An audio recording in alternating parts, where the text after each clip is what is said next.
There is a particular kind of cruelty that dresses itself up as fun, that puts on a clean collar and stands in the shade of the mercantile awning with its thumbs hooked in its vest and calls itself only a bit of harmless sport. And on a hot, bright morning in the last week of May in 1885, the town of Rycroft, Kansas, put on that clean collar and went down to the railroad platform to enjoy itself at the expense of a woman it had never met. They had been enjoying the idea of her for 3 weeks already, ever since the word had gotten around that Silas Renner had sent away east for a wife, and they had passed the enjoyment back and forth over the counter at the store and across the rail of the livery corral and in the pews before the preacher climbed up to remind them of charity. And by the time the actual train came whistling down the grade out of the northeast, the whole settlement had worked itself into a fine lather of anticipation, betting quietly and not so quietly on what manner of desperate creature would step down off the cars to marry a widowed sodbuster with a motherless child and 80 mortgaged acres of the Solomon River bottom. What stepped down was a woman named Huldah Van Treese, and she was, by any measure the town of Rycroft cared to apply, an enormous woman. A woman built on the scale of a hay wagon, wide through the shoulder and wider through the hip, with forearms like a blacksmith's and a bosom like the prow of a keelboat, and a soft, broad face gone pink with the heat and the long travel. And when the town saw her come down those iron steps with one hand gripping the rail and the other clutching a woven traveling basket to her chest, the laughter that had been saving itself up for 3 weeks came out all at once, and it was not a kind laughter, and she heard every note of it. But that is already too far along the road. For a story is a debt owed to the people who sit down to hear it, and the debt is the whole of the journey and not merely the loud part in the middle. So we will go back a distance, back east across the tall grass and the river crossings to the flat green farm country of northern Ohio where this woman was made, and we will begin where she began. Because you cannot understand what she did in the terrible summer that followed unless you first understand what had been packed into her, layer on layer, like the good black earth of the bottoms, all the years of her life before the rails ever carried her west.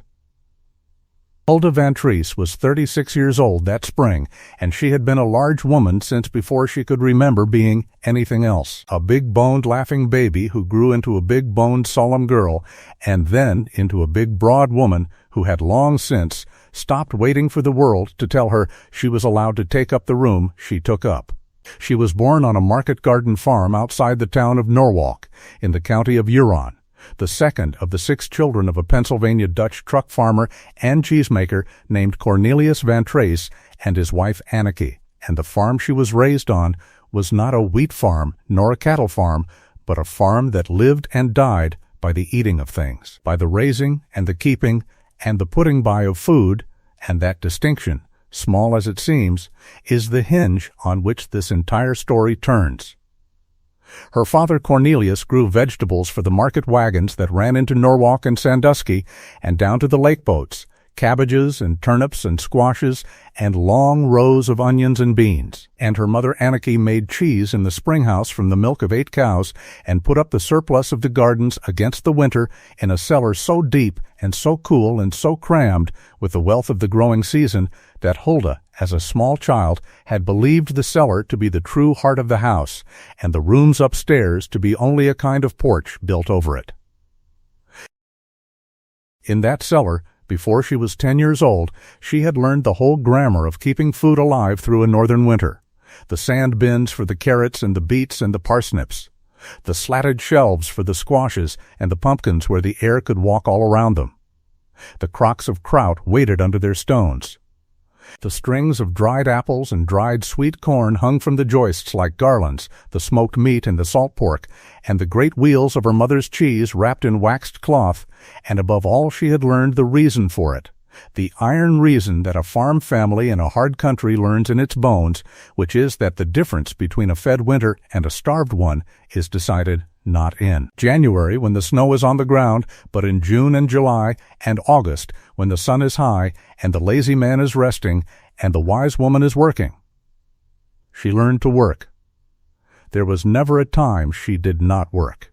For a family of 6 children on a market farm has no room for an idle hand.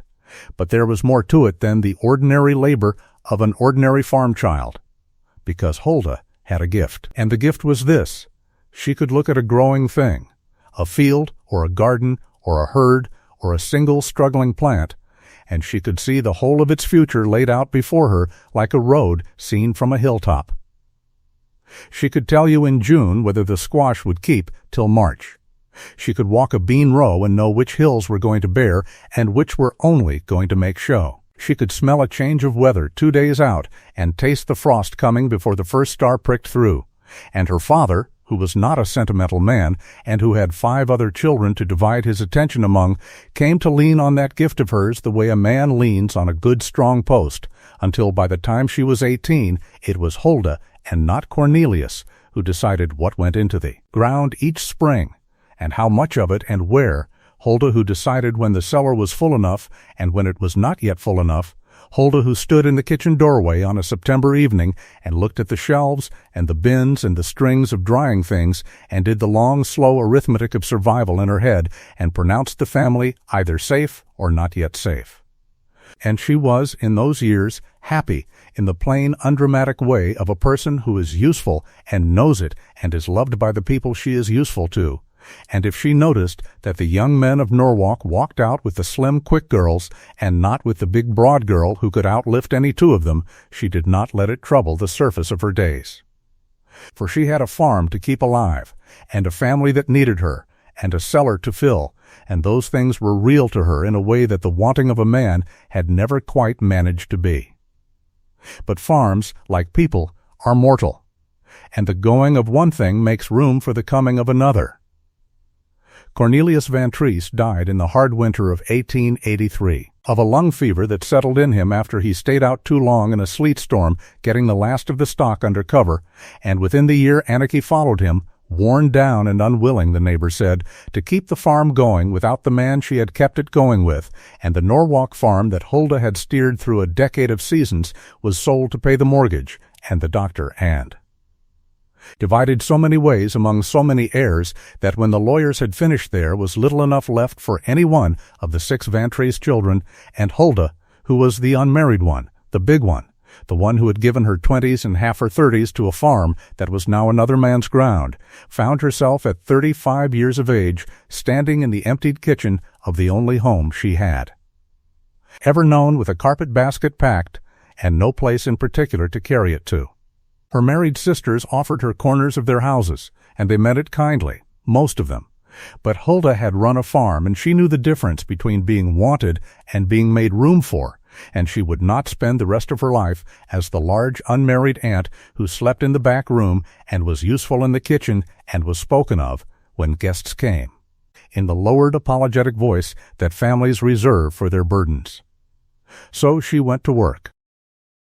She hired out first to a dairy near Milan and then to a market grower near Bellevue, and she was worth the wages of 2 ordinary hands, and both her employers knew it. But hired work is a narrow bed for a person who has known the wide freedom of a farm that answers to her own judgment, and slowly, over the better part of 2 lonely years, an idea that she had turned away from 100 times began to sit down beside her and refuse to leave, and the idea was the West.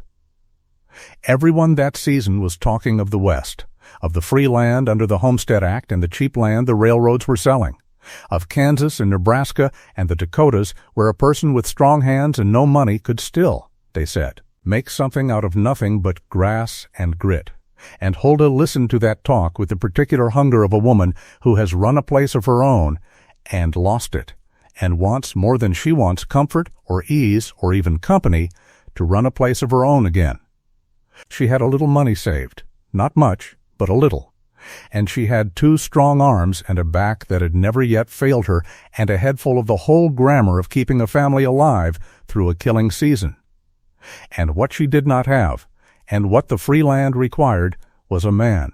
for the law and the custom of that country made it a cruel, hard road for a woman alone to prove up a claim. And the plain truth that Huldah had made her peace with long ago was that no man in Huron County, Ohio, was ever going to walk out on a Sunday and ask for the hand of the biggest woman in 3 townships. And so, on a gray afternoon in the early spring of 1885, sitting alone in her rented room over a harness shop with the rain coming down the window glass, Hulda Van Trees did a thing that cost her more pride than any single act of her life before it. She took up a matrimonial paper,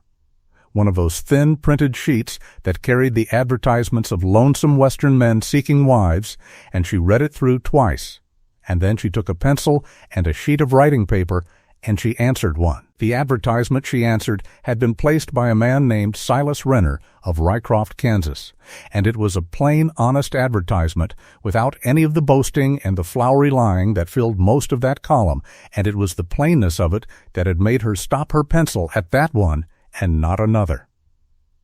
It said only that a widowed farmer of 39 years, sober and hard-working, with a good claim on the Solomon River and a young daughter in need of a mother, desired to correspond with a healthy, capable, God-fearing woman not afraid of work,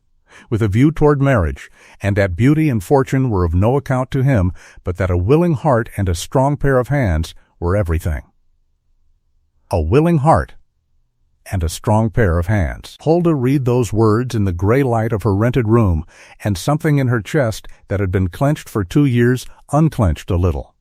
Because here at last was a man asking for exactly the 2 things she had in abundance, and saying, right there in black print for anyone to read, that the things she lacked did not matter to him. She wrote back that same evening, and she did not lie, for lying was not in her, and besides it was a poor foundation to build a marriage on, and so she told Silas Renner the truth about herself in a firm, clear hand, that she was 36 and not 30, that she had never married, and had no fortune, that she had been raised on a market farm and knew the keeping of gardens and stock and the putting by of food better than she knew anything else on earth, and that she would not deceive him, a very large woman, a heavy woman, bigger than most men, and that if that was a thing that mattered to him, he had best say so plainly now and save them both the trouble and the postage. She sealed the letter and carried it down through the rain to the post office before she could lose her nerve, and then she waited, and the waiting was long, for the mails were slow between Ohio and the far end of Kansas, and every day that passed she told herself the answer would be no, or would be nothing at all, which is the coward's no, and she hardened herself against the disappointment the way she had hardened herself against so many others. But 3 weeks later the answer came, and it was not no. Silas Renner had written back in a cramped, careful hand that looked like the hand of a man who did not write often and took pains when he did, and what he wrote was that he thanked her for her honesty, which he prized above all things, and that as for her being a large woman, he had buried one small, delicate wife already. Buried her in the 2nd year of their marriage when the diphtheria took her along with the baby that came too soon, and that he had learned in the hardest school there is that daintiness is no protection against a hard country,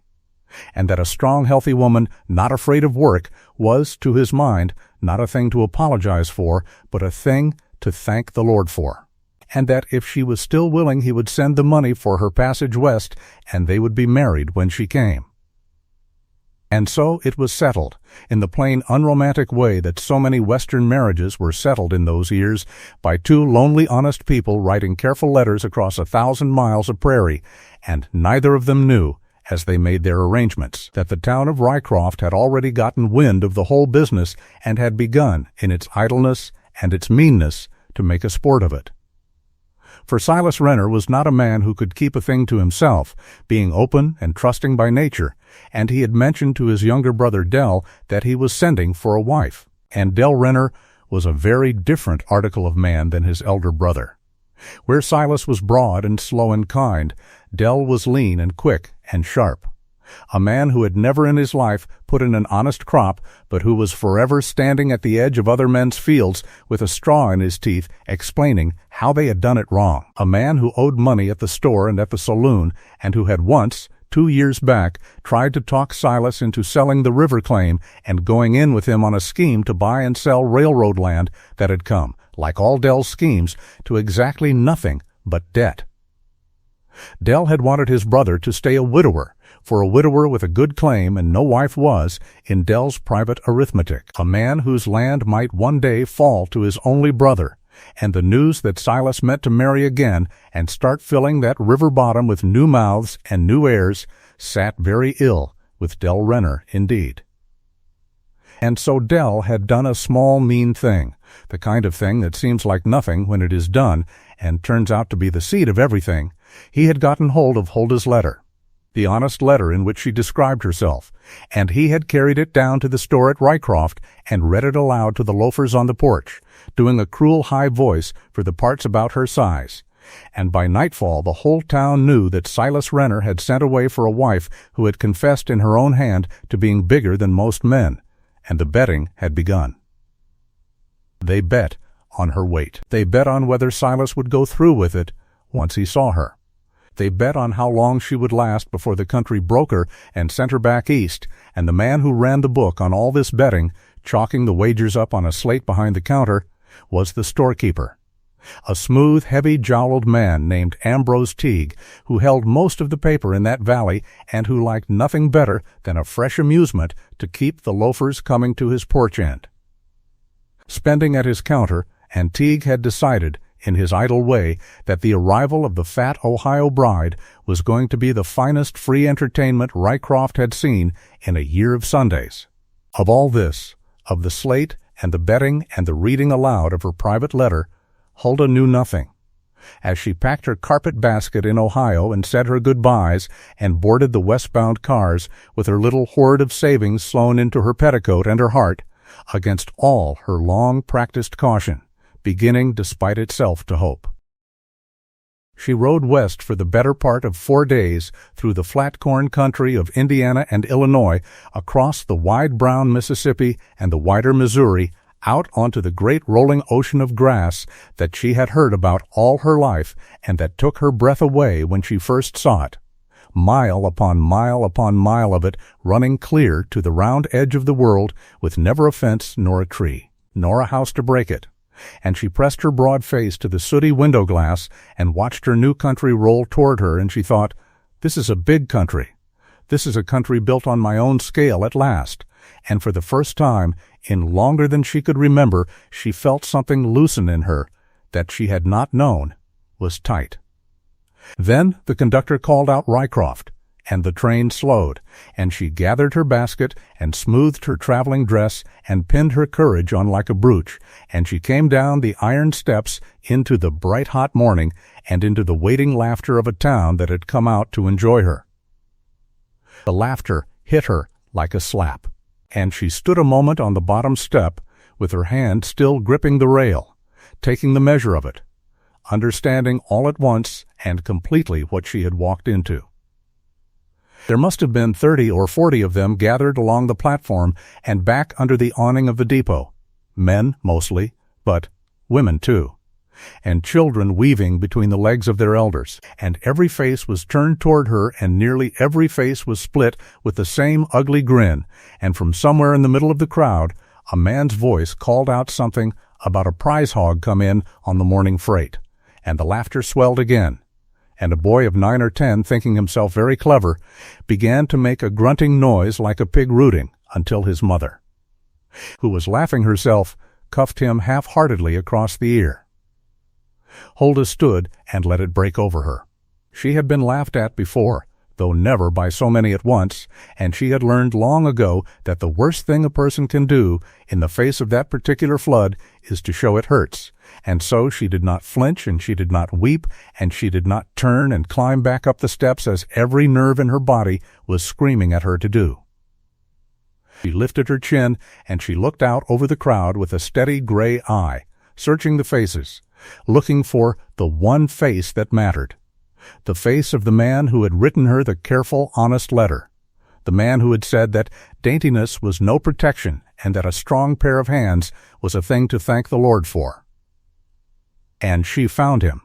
She found him because he was the only one on that whole crowded platform who was not laughing. He was a big man, near as broad as she was, though built long and rangy where she was built round. with a heavy sun-browned face and a dark beard going gray at the edges and a pair of slow, steady brown eyes.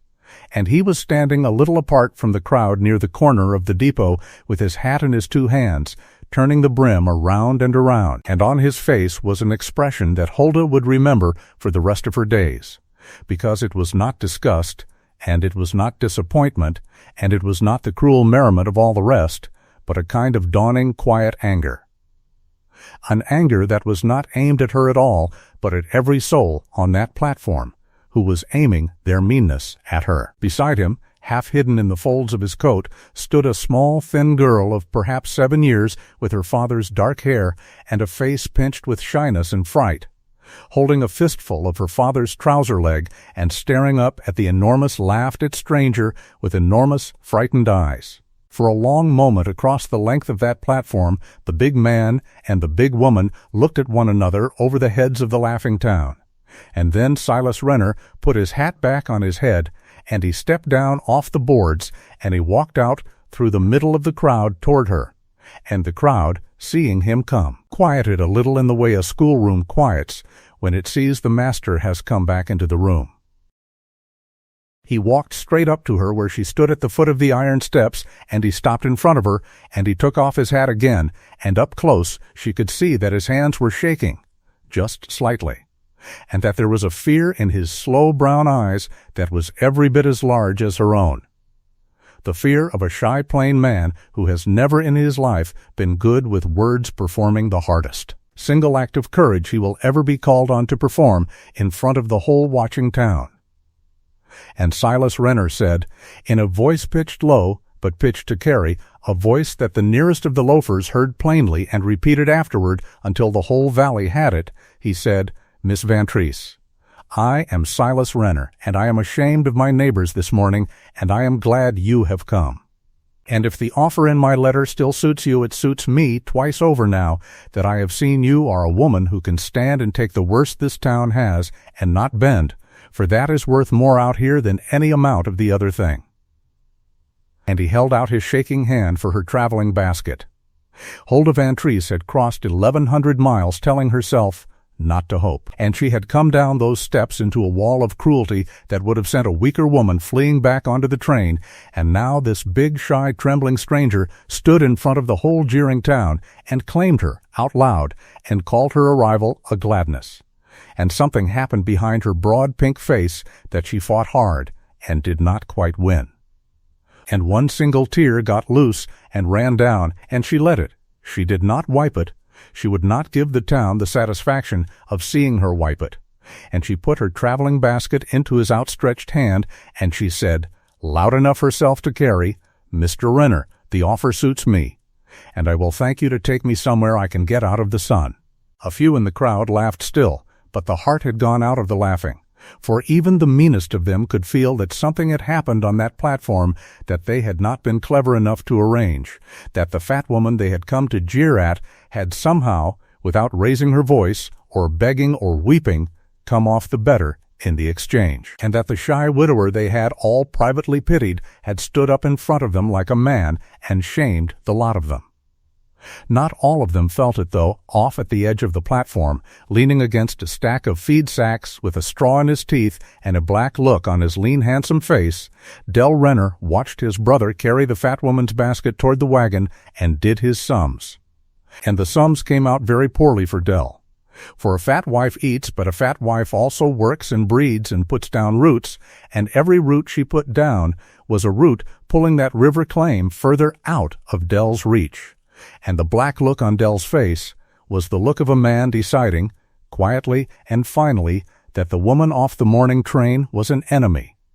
and that he would find a way to be rid of her. Beside the wagon, when they reached it, the little dark-haired girl hung back and would not come, pressing herself against the front wheel and staring up at Hulda with those great frightened eyes, and Silas said, gently, "This is my Effie, and Effie is shy of strangers." And Hulda, who had helped raise 5 younger brothers and sisters and had a natural, easy way with frightened small things, did not swoop down on the child, nor coo at her, nor demand a kiss, but only lowered herself with a grunt onto the wagon step so that her broad, kind face was down on a level with the little girl's, and she said, "Hello, Effie. I am Hulda, and I have come a very long way on a very dirty train, and I have got a lump of maple sugar in my basket that has come all the way from Ohio and is much too big for me to eat by myself, and I wonder whether you might help me with it." And the little girl looked at her for a long, silent moment, weighing her the way children weigh a new grown-up, with an honesty that grown-ups have mostly lost, and then, very slowly, Effie Renner let go of the wagon wheel and came and put her small hand into Hulda's enormous one, and that, though none of them knew it, was the first stone laid of everything that came after. They were married that same afternoon, for there was no sense in a woman of her years and a man of his standing on ceremony, and the marrying was done in the front room of the preacher's soddy at the edge of town by a tired, kindly circuit man named Ezra Coates, who had married and buried half the county and who did not laugh, and the only witnesses were the preacher's wife and little Effie, who stood between them holding the maple sugar Hulda had given her and watching the whole strange proceeding with round, solemn eyes. There was no wedding dinner and no dance and no gift but the plain gold band that Silas had bought at Teague's store the month before and that fit only onto the smallest finger of Hulda's broad hand. And when the preacher pronounced them man and wife, Silas did not kiss her, being too shy for that in front of witnesses, but only pressed her hand once, hard, in his own 2 hands, and looked at her with those slow brown eyes as if to say, "I know this is a strange bargain we have struck, but I mean to keep my half of it honestly." And Hulda pressed his hand back and understood him, and it was, in its way, a better beginning than many a marriage got that had all the flowers and the dancing. Then they climbed up into the wagon, the 3 of them on the one seat with Effie in the middle, and Silas turned the team north out of Rycroft, and they drove out into the country toward the river claim that was to be Hulda's home. And as they drove, Hulda did the thing she could not help doing, the thing that was as natural to her as breathing, which was to read the land. She read it as they rolled through it, and what she read troubled her, though she kept the trouble off her face. It was beautiful country, she would give it that, the great sweep of the Solomon Bottom running green along the winding cottonwood-lined river and the higher prairie rolling away brown and gold on either side. But it was dry, drier than it looked to a stranger's eye. The grass on the uplands already cured and rattling in the last week of May, when it should still have been green and growing. The creek beds they crossed running only a thread of water or none at all. The sky a hard cloudless enamel blue that had, she suspected, been hard and cloudless for a good many days running. And there was something else, something she could not at first name, a wrongness at the edges of the fields they passed, and it was not until they passed close by a neighbor's wheat that she saw it plain and her stomach tightened. For the young wheat, which should have been standing thick and blue-green and knee-high in that last week of May, was thin and pale and gnawed, the blades notched and tattered as though 1,000 tiny scissors had been at them in the night. And here and there a whole patch was eaten to the ground and the bare earth showing through. Silas saw her looking, and he followed her eyes to the ravaged wheat, and his heavy face went grim. "Hoppers," he said, the one word, and then, when she looked at him without understanding, for the grasshoppers of Ohio were a nuisance and no more, he explained, in his slow way, that they were not talking about the ordinary grasshopper of the fence rows, but about the great gray western hoppers that came down out of the dry country to the northwest in some years in numbers past all counting, that his father's generation had seen them come in the middle 70s in a cloud that darkened the sun for 3 days and ate the whole of Kansas down to the bare dirt, ate the crops and then the grass and then the leaves off the trees and then the very handles of the hoe where the sweat had soaked into the wood, and that folks had prayed and starved and half of them had given up and gone back east, and that the old-timers had a saying that the hoppers came in the dry years, that drought and hoppers rode into the country together like 2 horsemen, and that this spring, this hard, dry, rainless spring, had every old-timer in the valley watching the northwest sky with a knot in his belly. He did not say all this to frighten her, but plainly, as one tells a partner the true state of the ground they are to work together, and Hulda took it in the way she took in everything. Quietly, filing it away, turning it over, and she looked again at the gnawed wheat, and at the hard blue sky, and at the rattling premature cured grass. And the whole grammar of survival that had been packed into her since childhood began, without her quite willing it, to assemble itself into a picture. And the picture was not a good one. They came to the claim in the late afternoon, and it was, Hulda saw at once, a poor neglected place, not through any laziness of Silas's, but through the plain impossibility of one grieving man keeping up a farm and a motherless child both. The soddy was small and dark and low, its one window greased paper and not glass, its floor bare-pounded earth. And around it the outbuildings sagged and wanted mending, the stable roof half fallen, the chicken run empty and the wire trodden down, the garden patch beside the house grown up in weeds and cheat grass with only a few volunteer onions and a straggle of last year's rhubarb to show it had ever been a garden at all. There was a good, deep well, at least. Silas's one real improvement, dug 40 feet down to a strong, cold vein that had never yet failed even in the dry times, and there was the river running not a quarter-mile off through its belt of cottonwoods. And there was the land itself,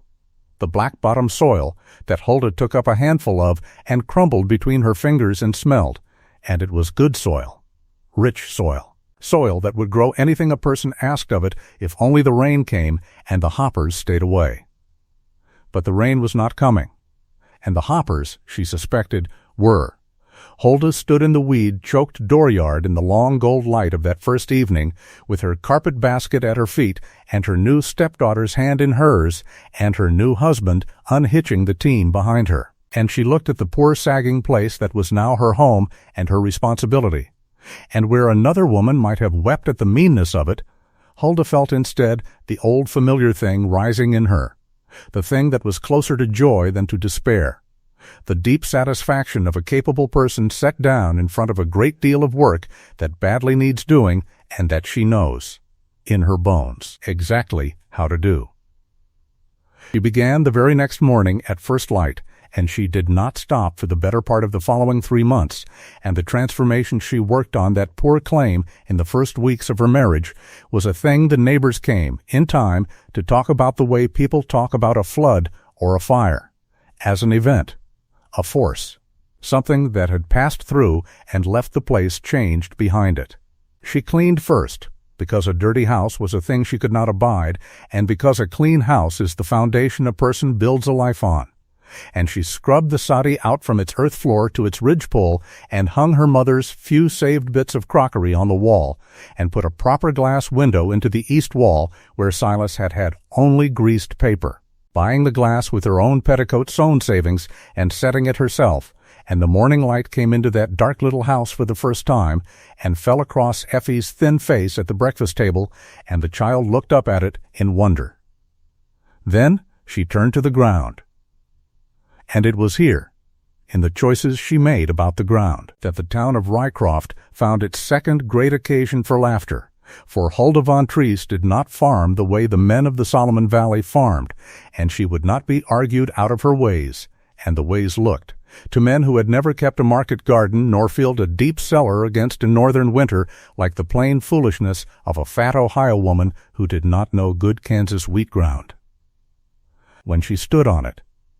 the whole valley that spring was in wheat, wheat and more wheat, for wheat was the money crop, and the railroad was hungry for it, and every man from the river to the divide had put his faith and his acres into a sea of it, and Silas, too, before she came, had broken and sown near the whole of his tillable bottom to spring wheat, 40 acres of it standing thin and pale and worrisome in the dry May.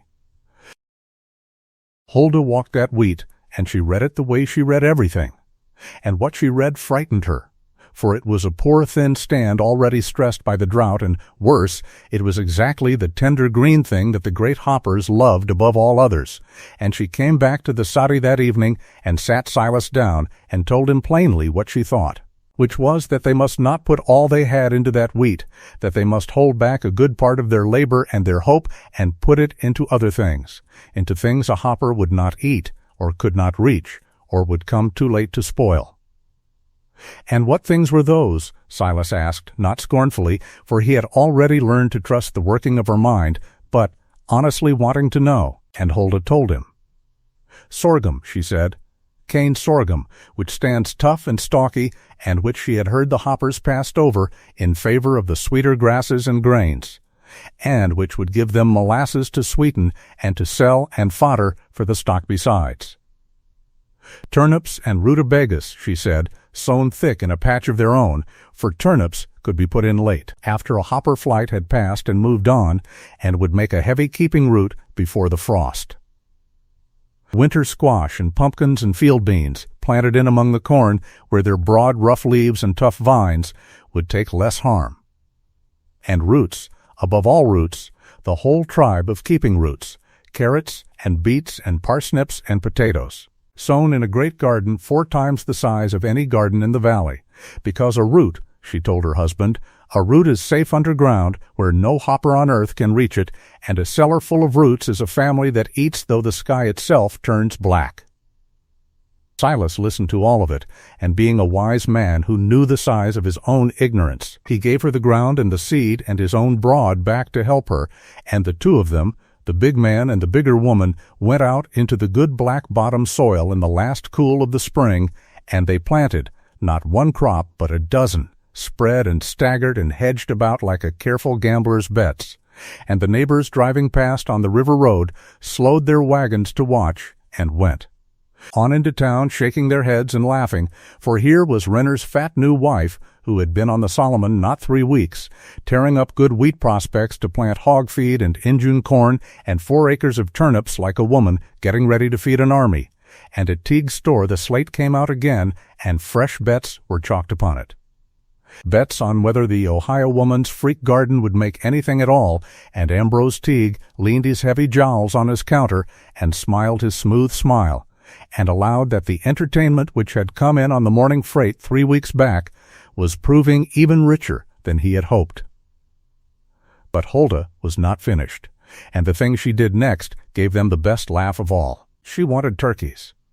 She went to Silas, and she said she wanted to lay out good money, scarce money, on a flock of turkey poults, and Silas, who had learned to trust her but who was still a Kansas farmer to the bone, balked at that one, for turkeys were a fool bird, everyone knew it, a bird that would drown looking up at the rain and wander off and die of pure witlessness. And what did they want with turkeys? And Huldah told him. She told him a thing she had read years before in an agricultural paper and stored away in the deep well-ordered granary of her mind, a thing an old man had written about the hopper years, which was that in all that ruin there had been one creature that grew fat while the crops died, one creature that waded out into the hopping gray tide with a glad heart and gorged, and that creature was the turkey. That a flock of turkeys turned loose in a hopper flight would eat from dawn to dark and eat again and clear a garden's margins of the crawling things faster than any man with a broom.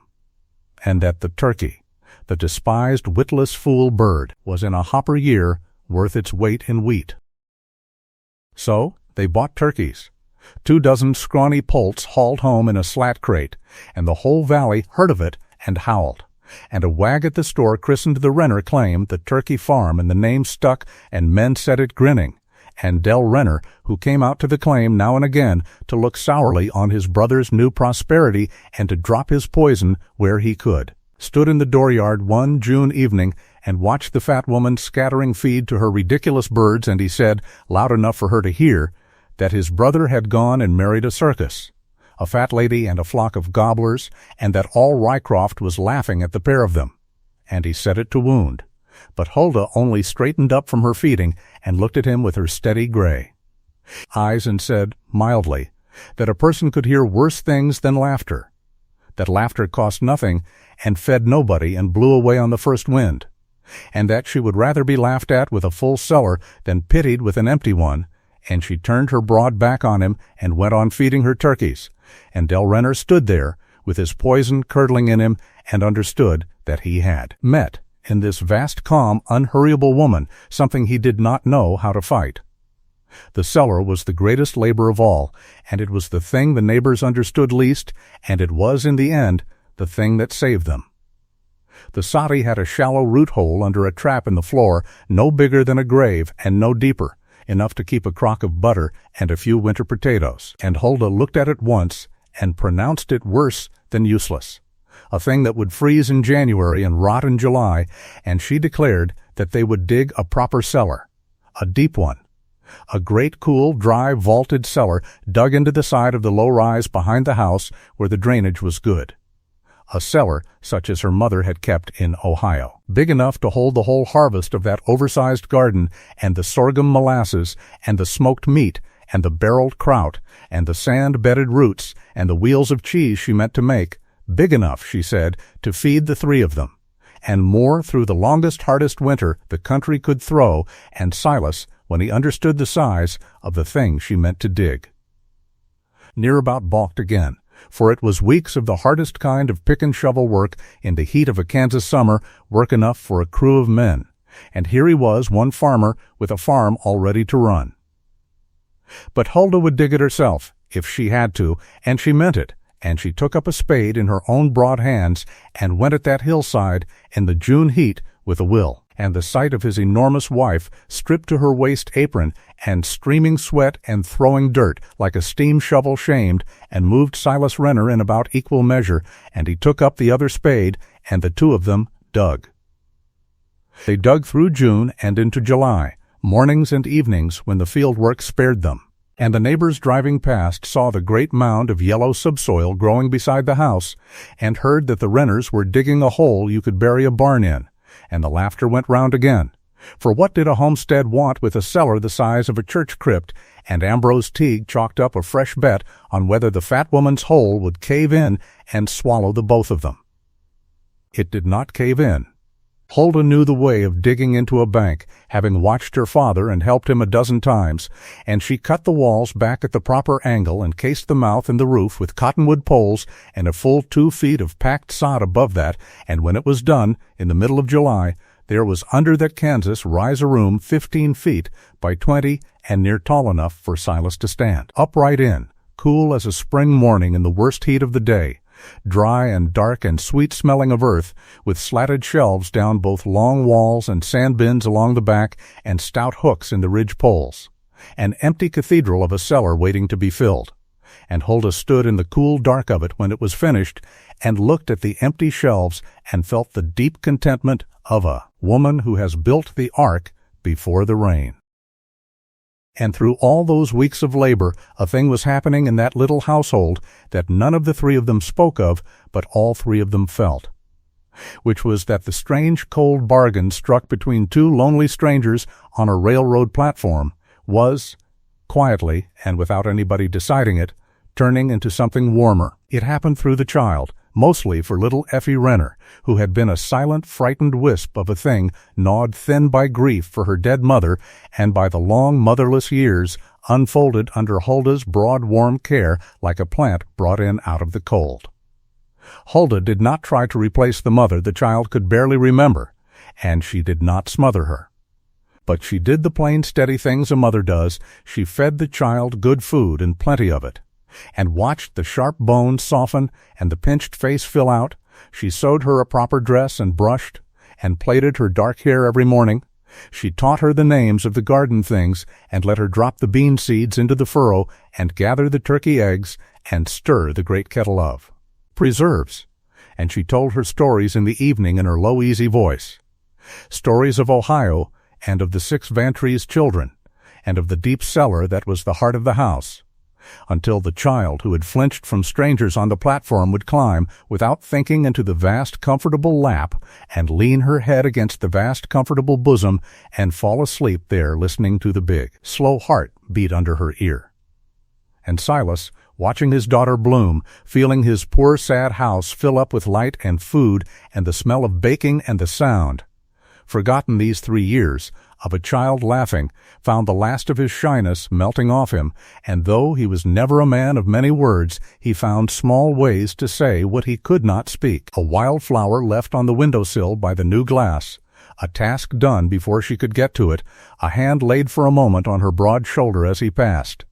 And one evening in the deep of that summer, sitting on the step in the cool after the heat of the day, with the whippoorwills starting up down in the cottonwoods, Silas Renner said to his wife,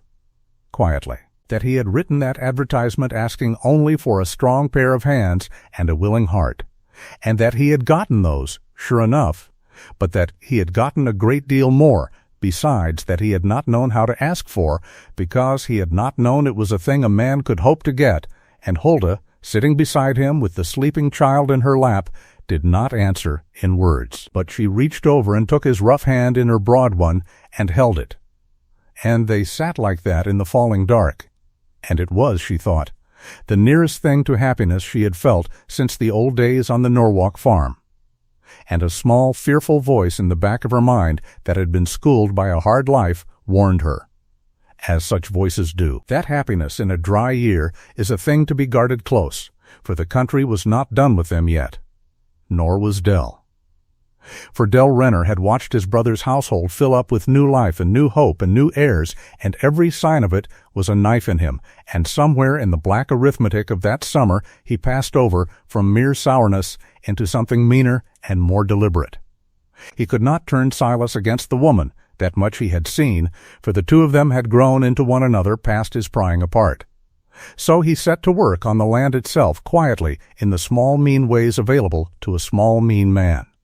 He let it be known around the store, dropping it here and there as concerned brotherly worry, that Silas Renner had gone soft in the head over his fat wife and was ruining a good wheat claim planting hog feed and gobblers, that the mortgage Ambrose Teague held on the Renner bottom was likely to come due unpaid, and he encouraged Teague, who needed little encouraging, to think of that river bottom as a plum ripening toward his hand. And once, on a black night in the middle of that summer, someone opened the gate of the field where the milk cow and the team were kept and drove them out onto the drought-hard prairie, and it took Silas and Huldah 2 days of hard riding to gather them back, 2 days lost out of a summer that had none to spare, and though no one ever proved, it was Dell. Huldah found near the opened gate a straw chewed flat at one end in the way she had seen Dell Renner chew a straw, and she said nothing to her husband, for she would not be the one to set brother against brother, but she kept the flattened straw in the pocket of her apron, and she watched after that, and she trusted her strong new walls and her deep new cellar and her own 2 hands more than she trusted the peace of that valley. The drought deepened as the summer wore on, and it deepened in the slow, terrible, patient way of a great drought, not with any single blow, but with the simple, relentless absence of a thing, day after cloudless day, the rain that did not come, and did not come, and did not come. The Solomon shrank in its bed until a person could walk across it dry-shod on the gravel bars, and the little creeks that fed it stopped running one by one, and then stopped standing in pools, and then were only cracked mud, and the wells up and down the valley, the shallow-dug, hopeful wells of the newer settlers, began to fail, first going royally, and then going low, and then, one after another through July and August, going dry, so that folks who had thought themselves settled came driving to the few deep wells that held, the Renner well among them, to fill their barrels, and Huldah never turned a soul away from her water, though the coming of it told her more plainly than any almanac how bad the year was turning. The upland wheat, the whole valley's hope and treasure, the thin stand that had worried her in May, gave up the ghost in the heat, curling and paling and burning off to a dead-tanned stubble that rattled in the hot wind and made, when the assessor rode through in August, near about nothing, 10 bushels to the acre, where a good year gave 30. And men who had put every dollar and every acre into that wheat stood at the edges of their ruined fields and did their own arithmetic, and came up short, badly short by a whole winter's eating, and the mood in Rycroft soured from summer laziness into something tighter and more frightened, and at Teague's store the talk was no longer of the fat woman's freak garden, but of the mortgage and the note and the long hungry winter coming on. But down in the river bottom on the Renner claim a stranger sight was unfolding, for while the wheat country burned, Huldah's staggered hedged about plantings, set in the deep, cool, moisture-holding bottom soil and watered from the never-failing well in the worst of the dry spells by Huldah and Effie hauling bucket after bucket in the cool of the evening, came on green and strong and heavy. The sorghum stood higher than Silas's head, a wall of it, tough and sweet and loaded with cane. The 4 acres of turnips and rutabagas, sown thick, made a dense green carpet.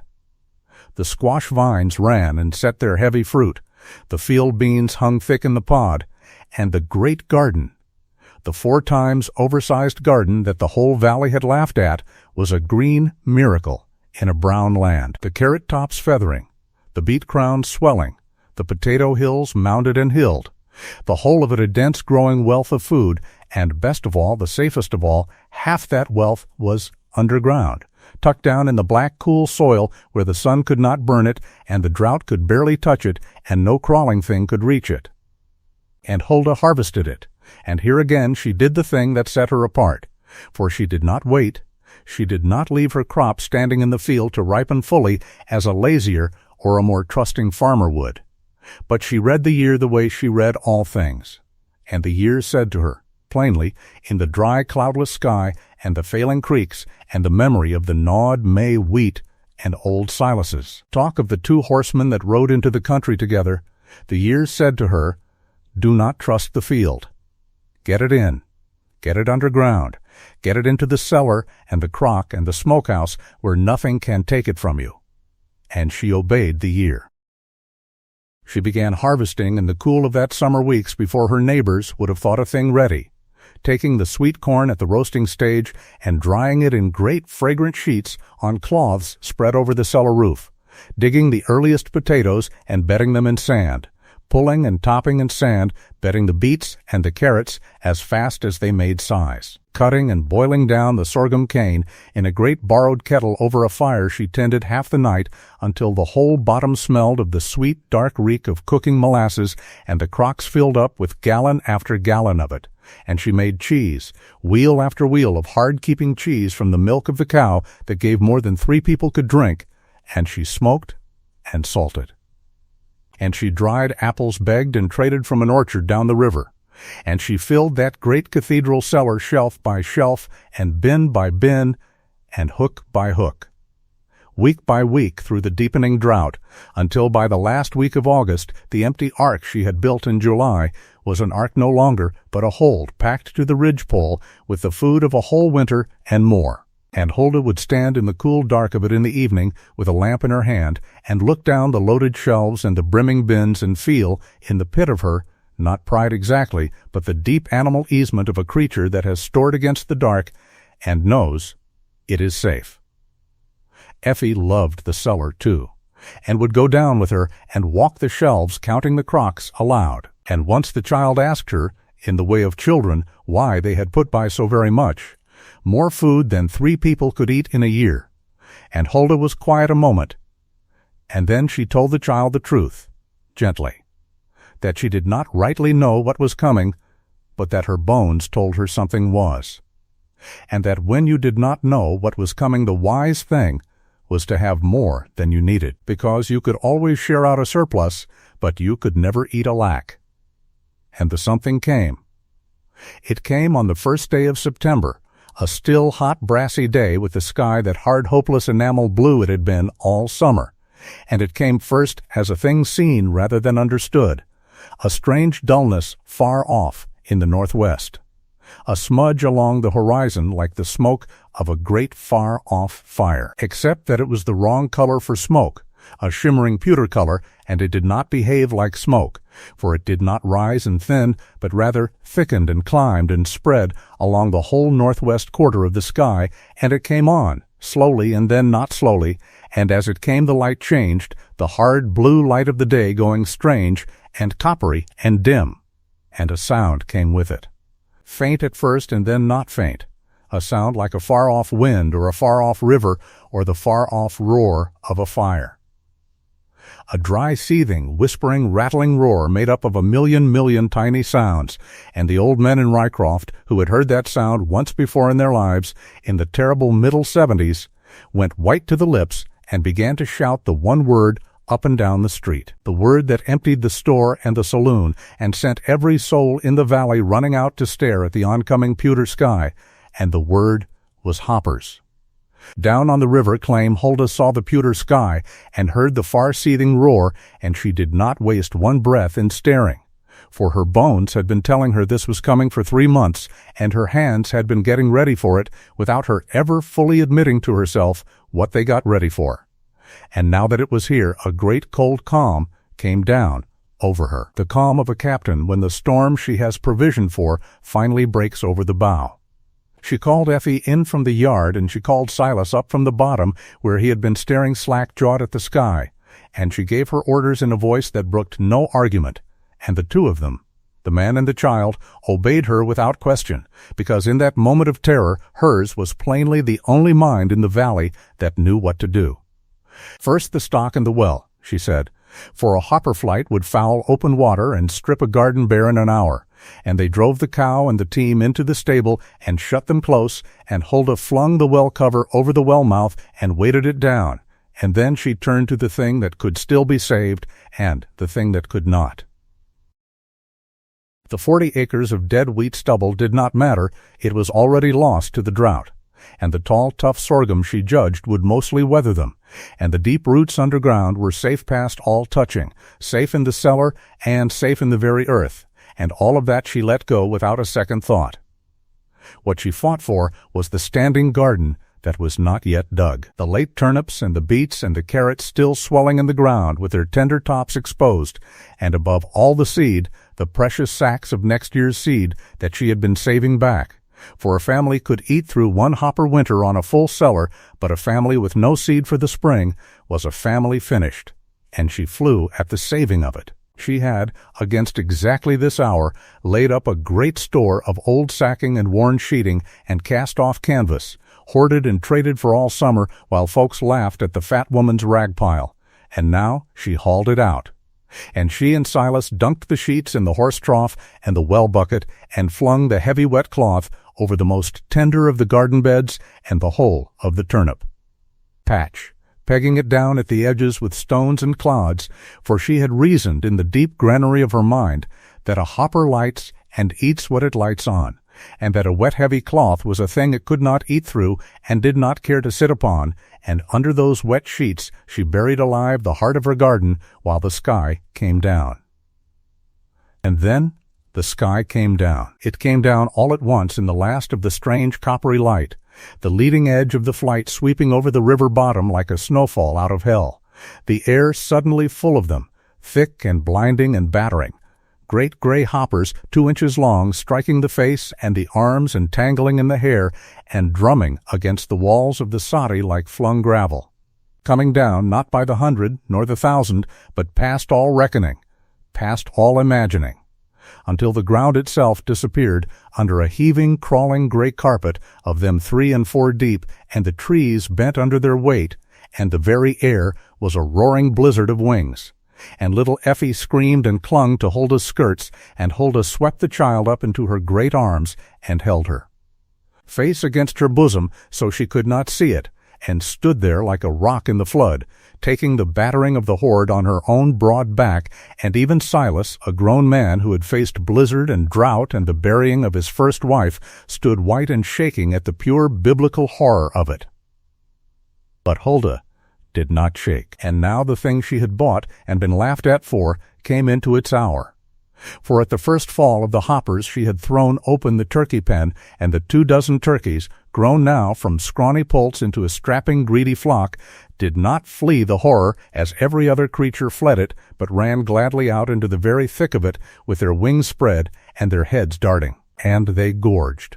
They gorged the way Huldah had read that turkeys gorge in a hopper year, wading out into the crawling gray tide and eating and eating and eating, snapping up the hoppers faster than the eye could follow, dozens and scores and hundreds of them down each greedy gullet, patrolling the margins of the wet-sheeted garden and the mouth of the cellar, and clearing a swept bare zone around the things that mattered, and where the whole rest of the valley had nothing to set against the horde but brooms and smudge fires and prayer, the fat woman's ridiculous gobblers waded into the fight like an army and held the line. All through that first terrible afternoon and evening the flight came down, and all through it Huldah worked, beating the hoppers off the wet sheets where they piled too thick, tending the smudge fires of damp straw she had laid ready to windward, keeping the turkeys driven toward the beds that most needed clearing, and when full dark came, the hoppers settled to rest, and the roar died to a vast,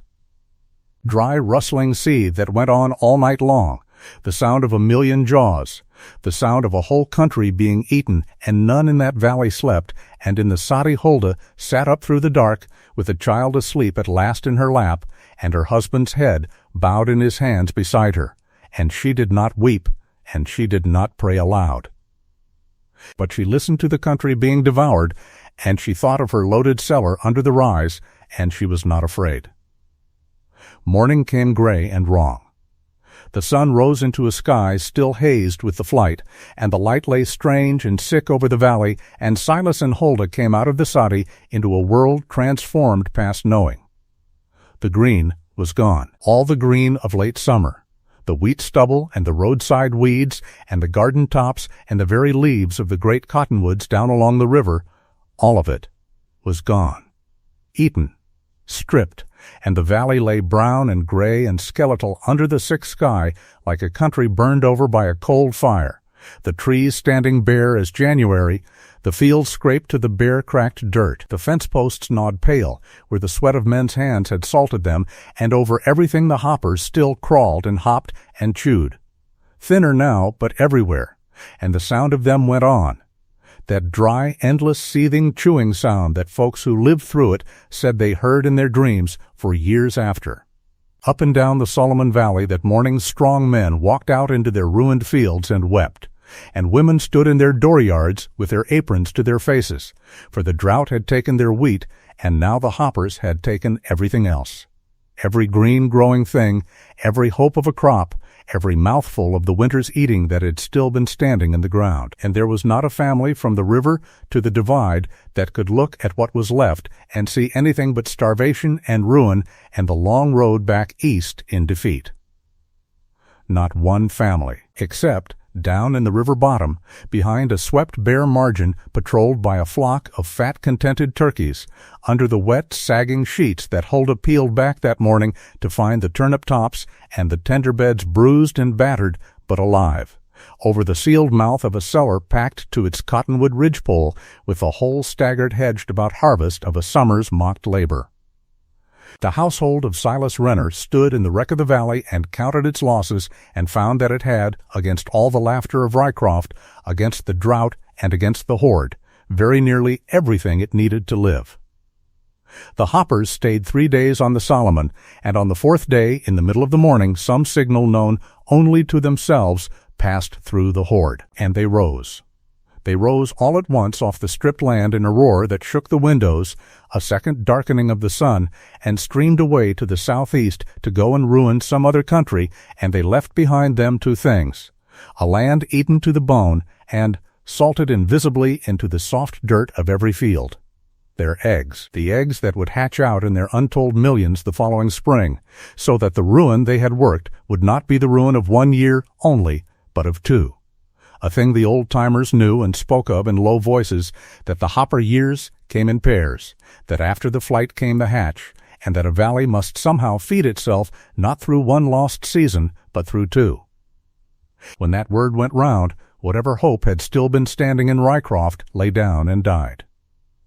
For the drought had beaten them, and the flight had stripped them, and now the promise of the hatch told them that even next year's crop, even if the rains came back, would be devoured out of the ground by the hoppers' hungry children, and the whole valley that had laughed so easily in the spring sat down in the wreck of September and did its arithmetic, and the arithmetic said starve or go, and men began, that very week, to load their wagons. The county was too new and too poor to help them, and the aid that would come from the East and from the state relief committees would come slowly and would be thin gruel spread over 10,000 hungry mouths when it came, and in the meantime, in the long, hungry autumn stretching ahead, there was in the whole Solomon Valley almost nothing left to eat. And folks who had been proud independent landholders in the spring faced the plain terror of watching their children go hungry before the first snow. And it was into that terror that the news began to travel, carried first by the children who ranged everywhere and saw everything, then by the grown folks who came to see for themselves and could not believe their eyes. The news that down on the river bottom, on the claim they had all called the turkey farm, on the place they had laughed at all summer long, the fat Ohio woman's freak garden had not been ruined, that her mocked hog feed and her Injun corn and her 4 acres of turnips and her church crypt cellar had come through the drought and the horde near about whole, that while the whole valley starved, the household of Silas Renner had a cellar packed to the ridgepole with food. The first to come were the Hutchins family, from the next claim up the river, a proud, hard-working couple with 4 small children and a 5th on the way, who had put everything into wheat and lost everything, and who had, by the middle of September, come genuinely to the end of their flour barrel. The man, Amos Hutchins, did not come himself, being too proud, but sent his wife, and she came on foot down the river road one gray evening with her thin children strung out behind her and her face burning with the shame of it, and she stood at the edge of the Renner dooryard and could not for a long moment make herself speak. And Huldah, who had raised 5 younger children and knew hunger when it stood in her yard with its pride in tatters, did not make the woman beg. She came down off the step, and she went to the woman, and she took her 2 hands, and she said warmly, as though it were the most natural thing in the world and no shame in it anywhere, that she was glad somebody had finally come, that she had put by a foolish great deal more than 3 people could ever eat, that it had been troubling her conscience sitting down there in the cellar while folks did without, and that Mrs. Hutchins would be doing her a genuine kindness to help her make a dent in it. And she took the woman down into the cellar with a lamp, and she filled her arms and her children's arms, potatoes and turnips and dried corn, and a crock of molasses, and a good wheel of cheese, and a sack of the precious flour she had milled from her own small patch of hopper-spared wheat. And she loaded the little Hutchins children like pack mules and sent them off up the river road in the dusk, staggering under more food than they had seen in a month. And she would take not 1 cent nor 1 promise of payment, saying only, when Mrs. Hutchins wept and tried to thank her, that there was no thanks owed between neighbors, and that when the Hutchins garden came back in some better year, she would expect a mess of their early peas, and they would call it square. That was the beginning. Mrs. Hutchins could no more keep that story to herself than she could have kept back the dawn, and it ran up and down the valley in a day. The story of how the fat woman they had all jeered had opened her cellar and her heart to the first hungry family that came, and had done it in a way that took the shame out of the taking, and slowly, in 1s and 2s. Ashamed and hesitant and hardly able to meet her eye, the people of Rycroft began to come down the river road to the turkey farm. And Huldah fed them. She fed all of them. She stood in the mouth of her great cellar day after day through that gray, hungry autumn, a vast, calm, generous figure with a lamp in her hand. And she doled out the wealth she had stored against exactly such a season. And she did it without a word of reproach to a single soul, never once reminding them of the slate at the store or the pig noises on the platform or the name they had hung on her place, never once making a single one of them grovel. And there is a kind of vengeance in that, the deepest kind, the kind that heaps coals of fire, though Huldah did not do it for vengeance, but did it because it was simply what a person with a full cellar did when her neighbors were hungry, that being the whole of the law and the prophets as it had been taught to her in the deep cellar of her childhood. But a cellar, however great, has a bottom, and Huldah knew better than anyone that generosity alone would not carry the valley through 2 hungry years, that a thing given away is gone, and that what the country needed was not only bread for today, but a way to earn its own bread again, and while she fed the hungry she was already in the deep, tireless engine of her mind, working out the larger sum. She had, besides the food she gave away, a genuine surplus of the things that kept and the things that sold, and where a smaller-minded person would have hoarded it against her own family's future, Huldah saw in it the seed of the valley's recovery, and she turned traitor. Her sorghum molasses, cooked down in the dozens of gallons, was a thing that did not spoil and that hungry country everywhere would pay cash money for, and she loaded a good part of it into the wagon and had Silas haul it to the railhead at the county seat where the buyers were, and it sold, and sold well. For the drought had made sweetening scarce across the whole region, and the cash came home, real hard money, more of it than the Renner claim had seen in a year. Her cheese sold. Her surplus turkeys, fattened past all reason on a summer and fall of free hoppers, dressed out heavy and sold to the same hungry market for a price that made Silas shake his head in wonder. And Huldah, doing her long, slow arithmetic by the fire of an evening, saw that the very things the whole valley had laughed at, the hog feed cane and the fool birds and the freak garden, were turning in her hands not merely into her family's survival, but into the beginnings of a fortune. And that was the thing that Del Renner could not abide, and it was the thing that finally drove him, in his greed and his malice, to overreach. For Del had watched the wagons of molasses roll to the railhead and the hard money roll home, and he had watched his despised sister-in-law go in a single season from the valley's laughingstock to the one soul on the Solomon with a full cellar and cash in the box. And where any decent man would have rejoiced to see his brother's family come through, Del saw only a prize slipping past him. And he went to Ambrose Teague. The mortgage that Teague held on the Renner bottom was an old one, taken years back in a lean time, not large, but not yet paid off. And its yearly interest fell due each autumn. And Del reminded Teague of it, and the two of them, the sour brother and the smooth storekeeper, put their heads together over the counter and hatched between them as mean a scheme as that valley ever saw. Teague would call the note. He would demand not merely the year's interest, but the whole of the principal at once, in full, in cash, on the argument that the drought and the hoppers had ruined the security and that he must protect his money, and he would demand it knowing, or believing he knew, that no family in that stripped valley could possibly lay hands on such a sum in such a year. And when Silas Renner could not pay, Teague would foreclose, and the one productive claim on the whole Solomon, the deep cellar and the never-failing well and the hopper-proof bottom, would fall into Teague's hand for the price of the old note. And Del, for his part in the arranging, would have his brother's family broken and driven off, and himself set up as the storekeeper's friend and heir, apparent to the finest piece of ground in the country. It was a wicked plan, and it was a lawful one, for the note was real, and the money was truly owed. And on a cold, bright morning in the middle of October, Ambrose Teague drove out to the Renner claim in his good buggy, with Del riding beside him and a folded legal paper in his breast pocket. And he meant to enjoy himself, and he found Silas and Huldah in the dooryard. And he came to the point with the oily courtesy of a man who holds all the cards.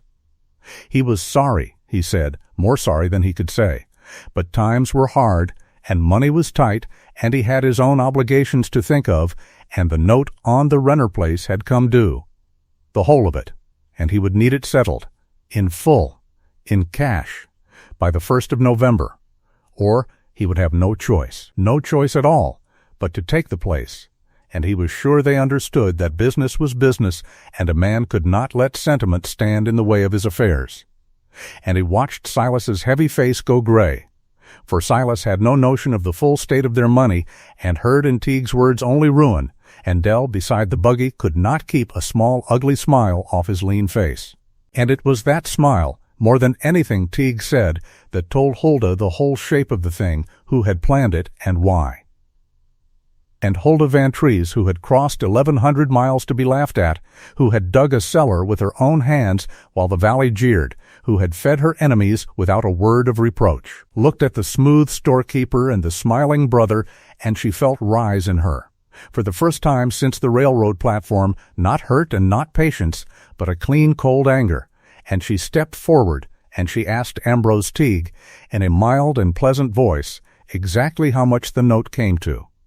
principal and interest and all. Ambrose Teague, a little thrown by the mildness of her, named the figure, a figure he plainly believed to be as far beyond the reach of that ruined household as the moon, and he named it with a small, satisfied settling of his heavy jowls, and Dell's ugly smile widened.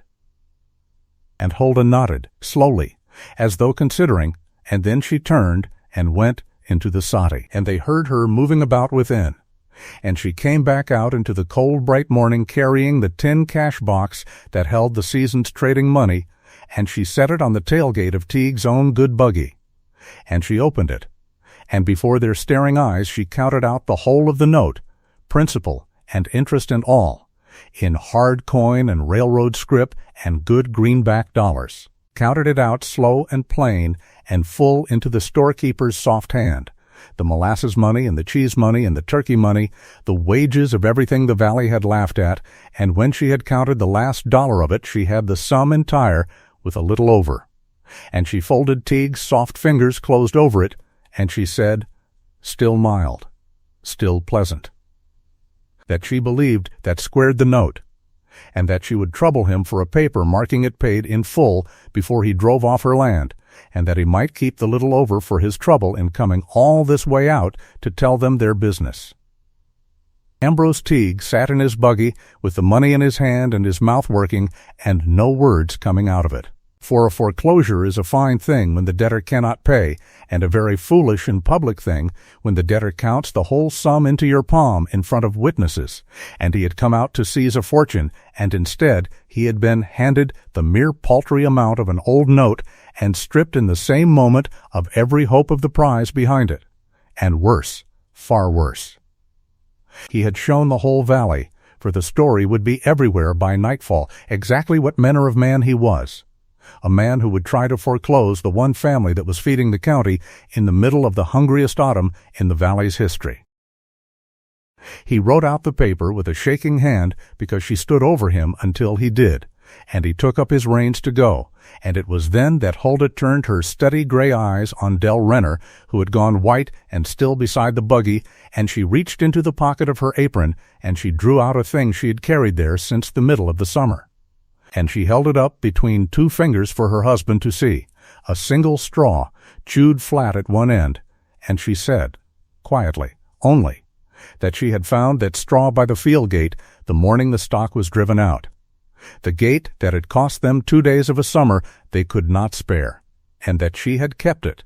and that she had said nothing all this while because she would not be the one to set a brother against a brother, but that she was done keeping mean men's secrets for them, and she looked at Dell, and she said nothing more, and she did not need to. Silas Renner looked at the flattened straw in his wife's broad hand, and he looked at his brother's white guilty face,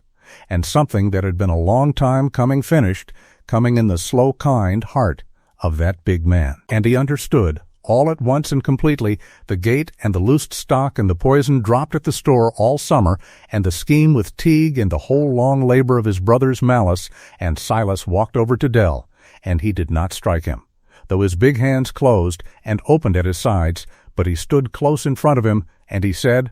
in a voice gone terrible and low, that Dell was to get off the claim and off the river and never set foot on Renner ground again while Silas drew breath. That the brother he had grown up beside had died somewhere along the way and left this mean stranger wearing his face, and that if ever again Dell troubled his wife or his child or his land by so much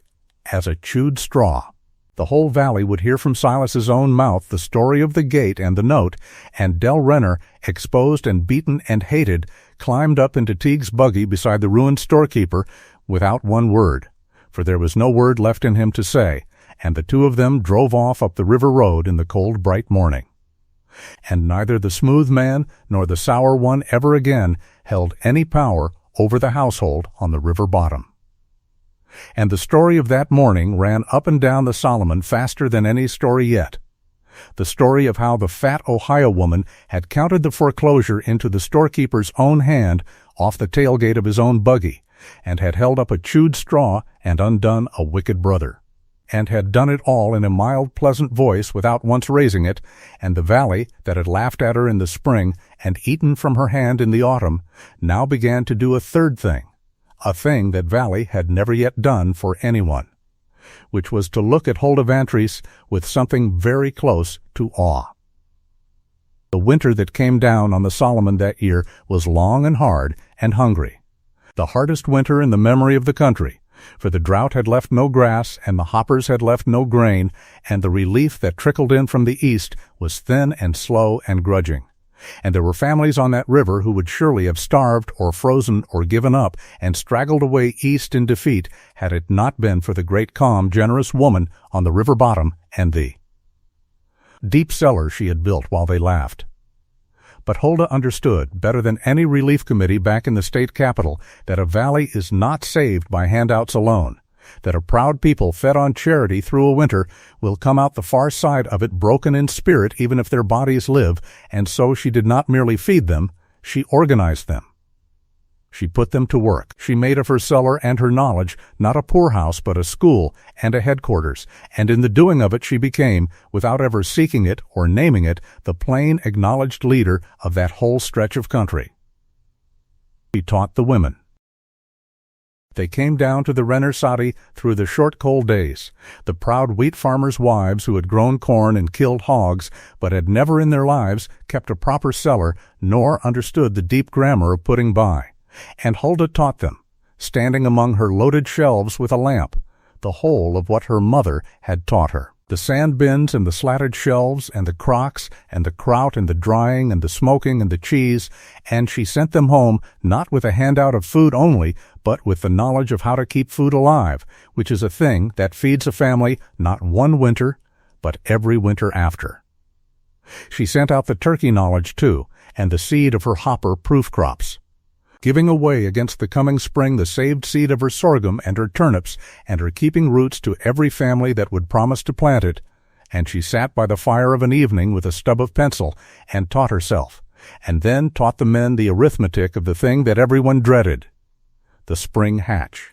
working out on scraps of paper how a whole valley, if it worked together and worked in time, might yet beat the hopper's children out of the ground. For she had studied the hatch the way she studied everything, questioning the old-timers who had lived through the 70s, reading what little was written, and she had come to understand its one great weakness, which was that the eggs lay in the top few inches of the soil and hatched all at once in the warm days of late spring into wingless crawling young that could not fly for weeks.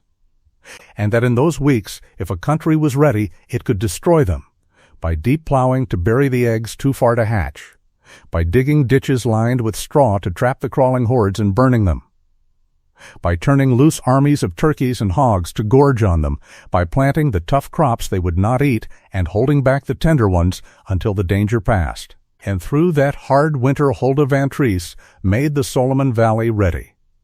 She had them plow, all of them, every family, plow deep and plow again through the fall and the winter thaws, turning the hopper eggs down under a foot of earth.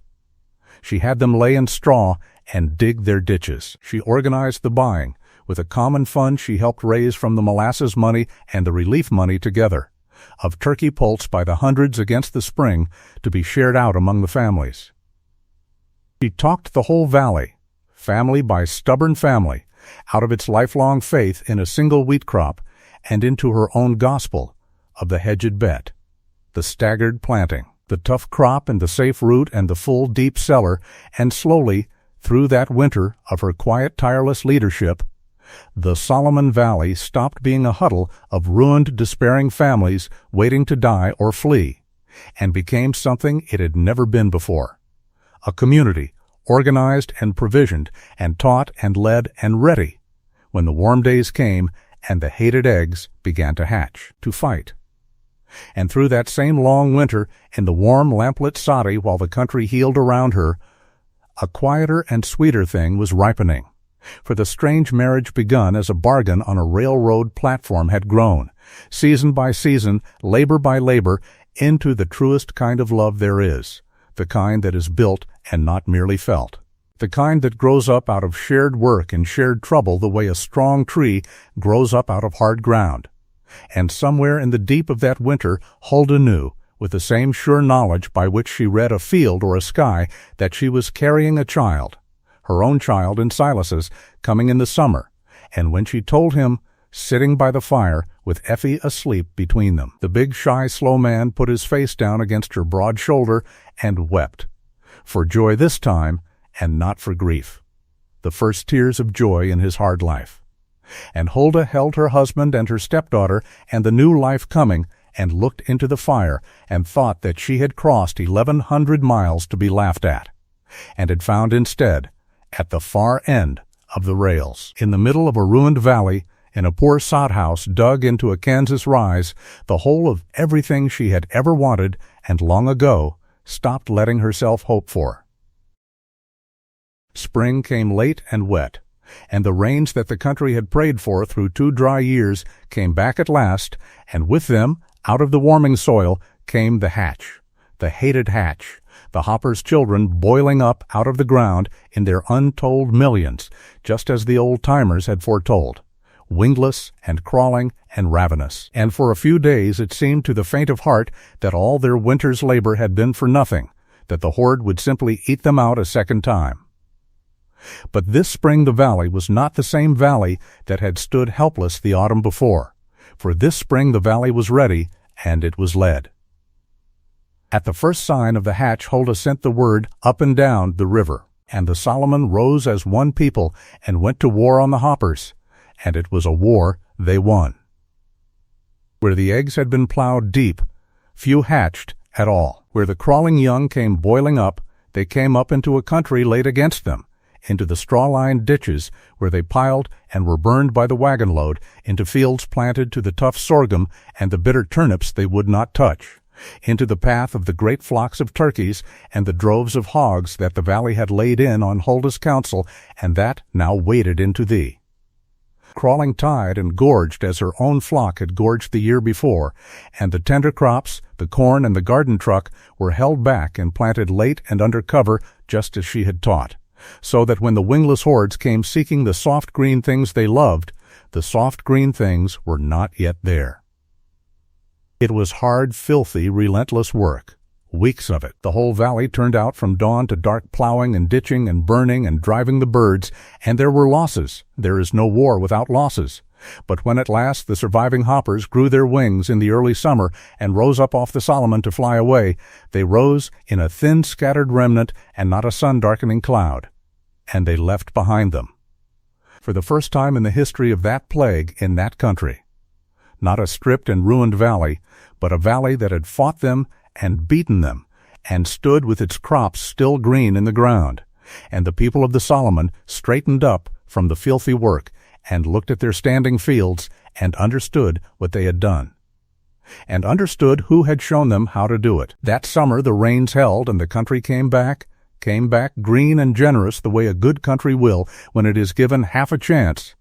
And the Solomon Valley, that had faced starvation and ruin only 9 months before, stood at the edge of the finest harvest it had ever grown, and in the middle of it,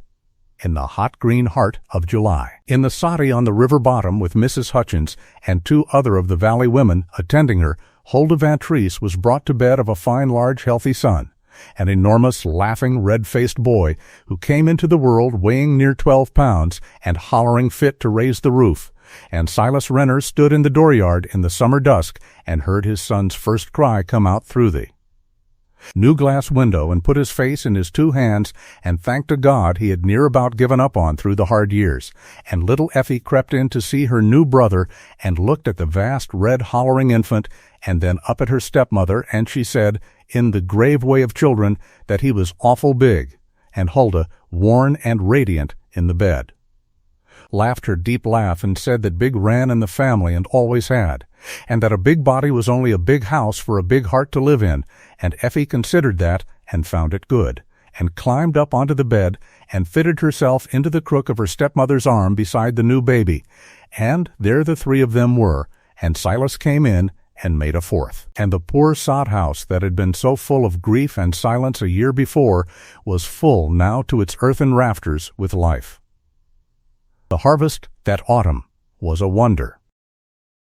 The Renner bottom, planted again to Hulda's hedged and staggered gospel, but this year unmolested by drought or horde.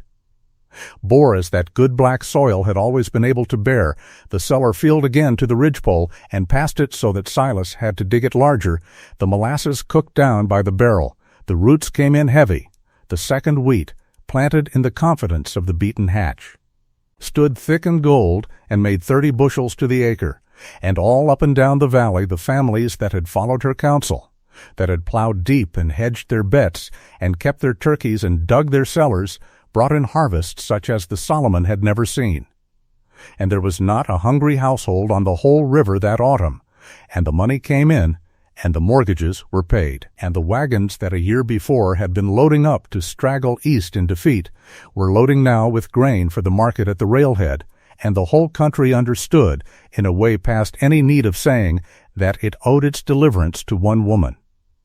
And the valley, being at bottom a decent people who had done a shameful thing and knew it, set about to say so. It was Amos Hutchins who started it, the proud man whose wife had been the first to come down the river road in her shame, and he went about among the families that fall with his hat in his hand, and what he proposed they do was hold a harvest dinner, a great one, a feast of thanksgiving for the deliverance of the valley, and that they hold it in honor of Huldah Renner. And every family on the Solomon said yes, and they held it on a golden Saturday in October in the churchyard at Rycroft, on the very ground at the edge of which, 17 months before, the whole town had gathered to jeer at the fat woman off the morning train. They set up long tables of planks laid over sawhorses, and every family brought the best of its restored plenty. And the tables groaned under it, roast turkey and fresh bread and pumpkin and squash and sweet molasses cake and butter and cheese, all of it grown up out of ground that a year before had been eaten to the bare dirt. All of it grown by the gospel of the woman they had come to honor. And when the eating was near done, Amos Hutchins climbed up onto a wagon bed so that all the gathered valley could see and hear him. And he called for quiet, and he made a speech, a plain, awkward, heartfelt speech, the speech of a proud man humbling himself in public and finding it easier than he had feared. He said that he wanted to speak the truth in front of everybody, because the truth had been owed a long time and paid late. He said that they had all of them, himself the loudest, come down to that very depot a year past May to laugh at a woman for the size of her body, and that they had gone on laughing at her all through that summer, at her garden and her cane and her turkeys and her great cellar, and had hung a mocking name on her place, and had bet money on how soon the country would break her and send her running. And he said that when the drought and the hoppers had come and broken all the rest of them instead, it was that same laughed-at woman, and no other soul, who had opened her cellar to the first hungry family that crawled to her door, and had taken the shame out of the taking, and had fed the whole valley through the hungriest winter any of them had known, asking nothing, reproaching no one, and had then stood up and taught them and led them and made them ready and shown them how to beat the plague that had beaten their fathers, so that this very dinner they were eating, this groaning plenty, every mouthful of it, was hers, was grown from her seed and her knowledge and her hands. And he said that he had learned a thing in that hard year that he hoped to God he would never forget, and that he hoped his children would carry after him, which was that you cannot tell the size of what is in a person by the size of the body it comes in, and that the biggest heart and the wisest head and the strongest back on the whole Solomon River had come to them. By the grace of God and the foolishness of a mail-order advertisement, inside the body they had all been low enough to laugh at, and that he for one was done laughing, and was ashamed, and was grateful, and asked her pardon, in front of everybody, for himself and for the whole valley. And then Amos Hutchins took off his hat, and he began to clap, and the whole valley rose up off the plank benches, and took off its hats, and turned toward the broad, calm woman, sitting with her new baby in her arms, and her stepdaughter at her knee, and her husband's hand on her shoulder, and it clapped, the whole town of Rycroft. The loafers and the wives and the children, and the old men who had shouted the word hoppers, all of them on their feet with their hands raised, and the sound of it rolled out across the golden autumn churchyard, and it was, Huldah thought, sitting very still and letting the tears come at last and not troubling to hide them now. the strangest and sweetest sound she had ever heard, for it was made by the very same hands and the very same throats that had laughed at her a year before on that same ground, and it was the exact opposite of laughter, and she understood that she had, without ever once setting out to, turned the whole town's cruelty clean around and handed it back to them, changed into its opposite. And that, this, and not the full cellar, nor the paid mortgage, nor even the beaten plague, was the true harvest of everything she had done. As for the two men who had schemed against her, the valley settled their accounts without Huldah ever having to lift a hand. For a country has a long memory for who stood by it in the hungry time and who did not. And Ambrose Teague found, in the seasons after, that his smooth ways no longer smoothed anything on the Solomon, that folks who had once been in his debt and afraid of him were now solvent and prosperous by Huldah's teaching, and remembered very well the morning he had driven out to foreclose on the woman who was feeding them, and they took their trade elsewhere, to the new store that opened at the crossing,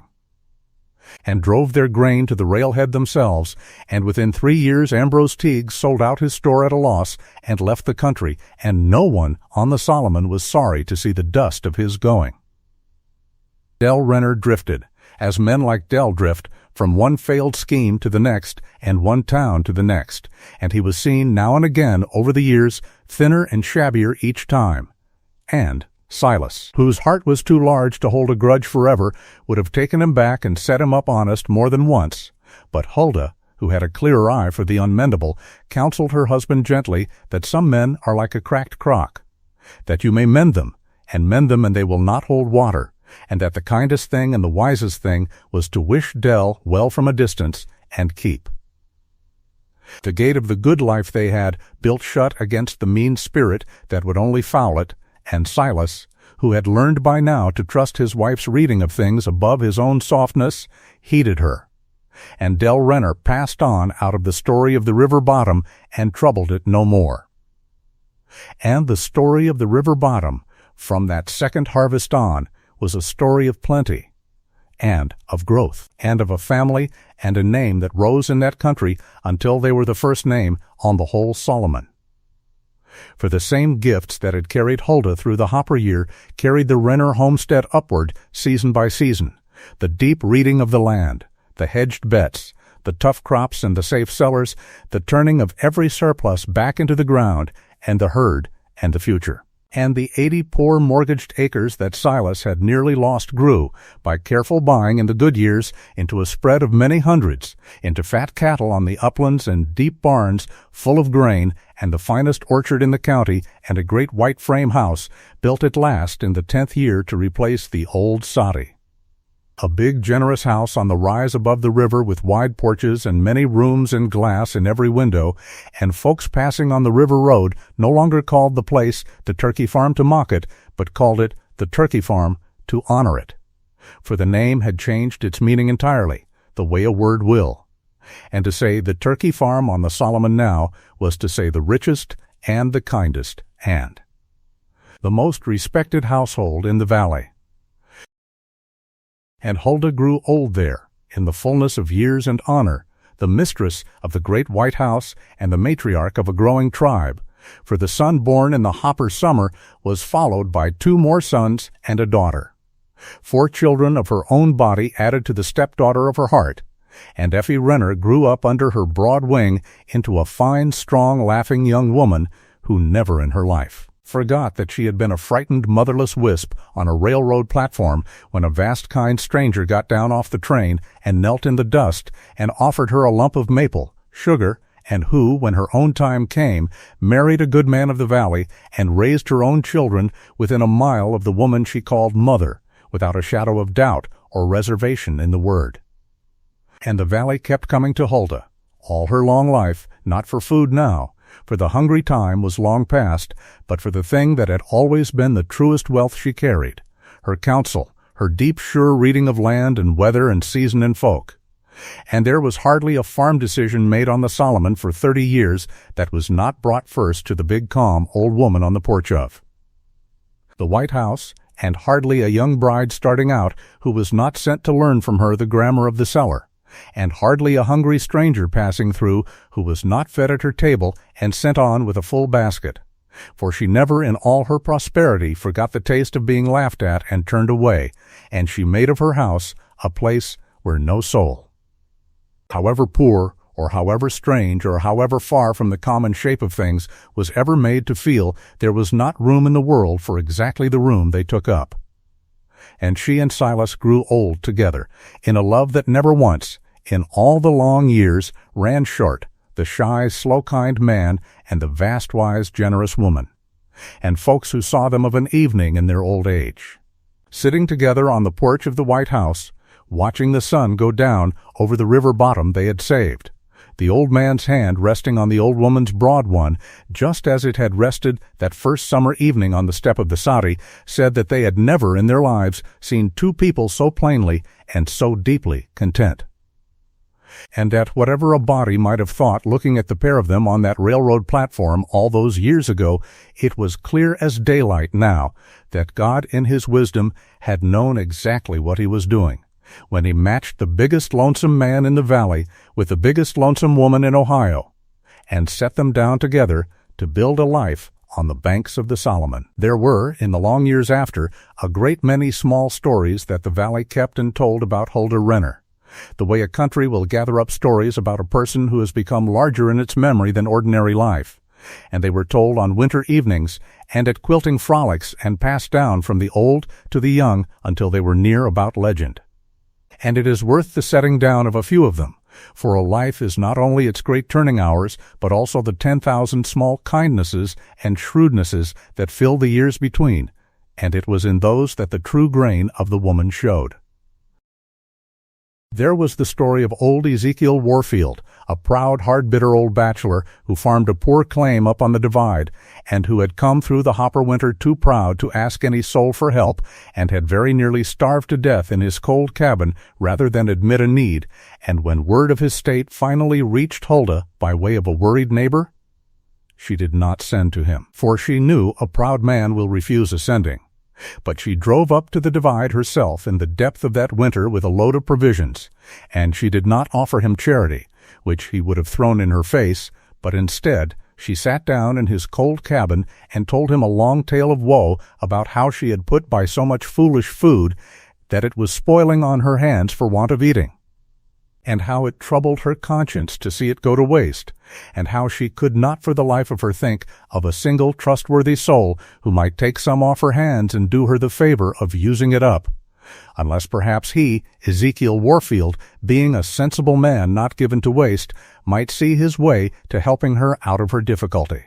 And the old man, who would have died before he took a handout, could not resist being asked to do a favor, and he took the food to oblige her, and his pride was saved, and his life with it, and he never to his dying day understood that he had been managed. And the neighbor who had watched the whole performance from the doorway said afterward that it was the cleverest and the kindest single act she ever saw one human being do for another. There was the story of the mocking boy from the platform, the 9-year-old who had made the pig noises when Huldah came down off the train,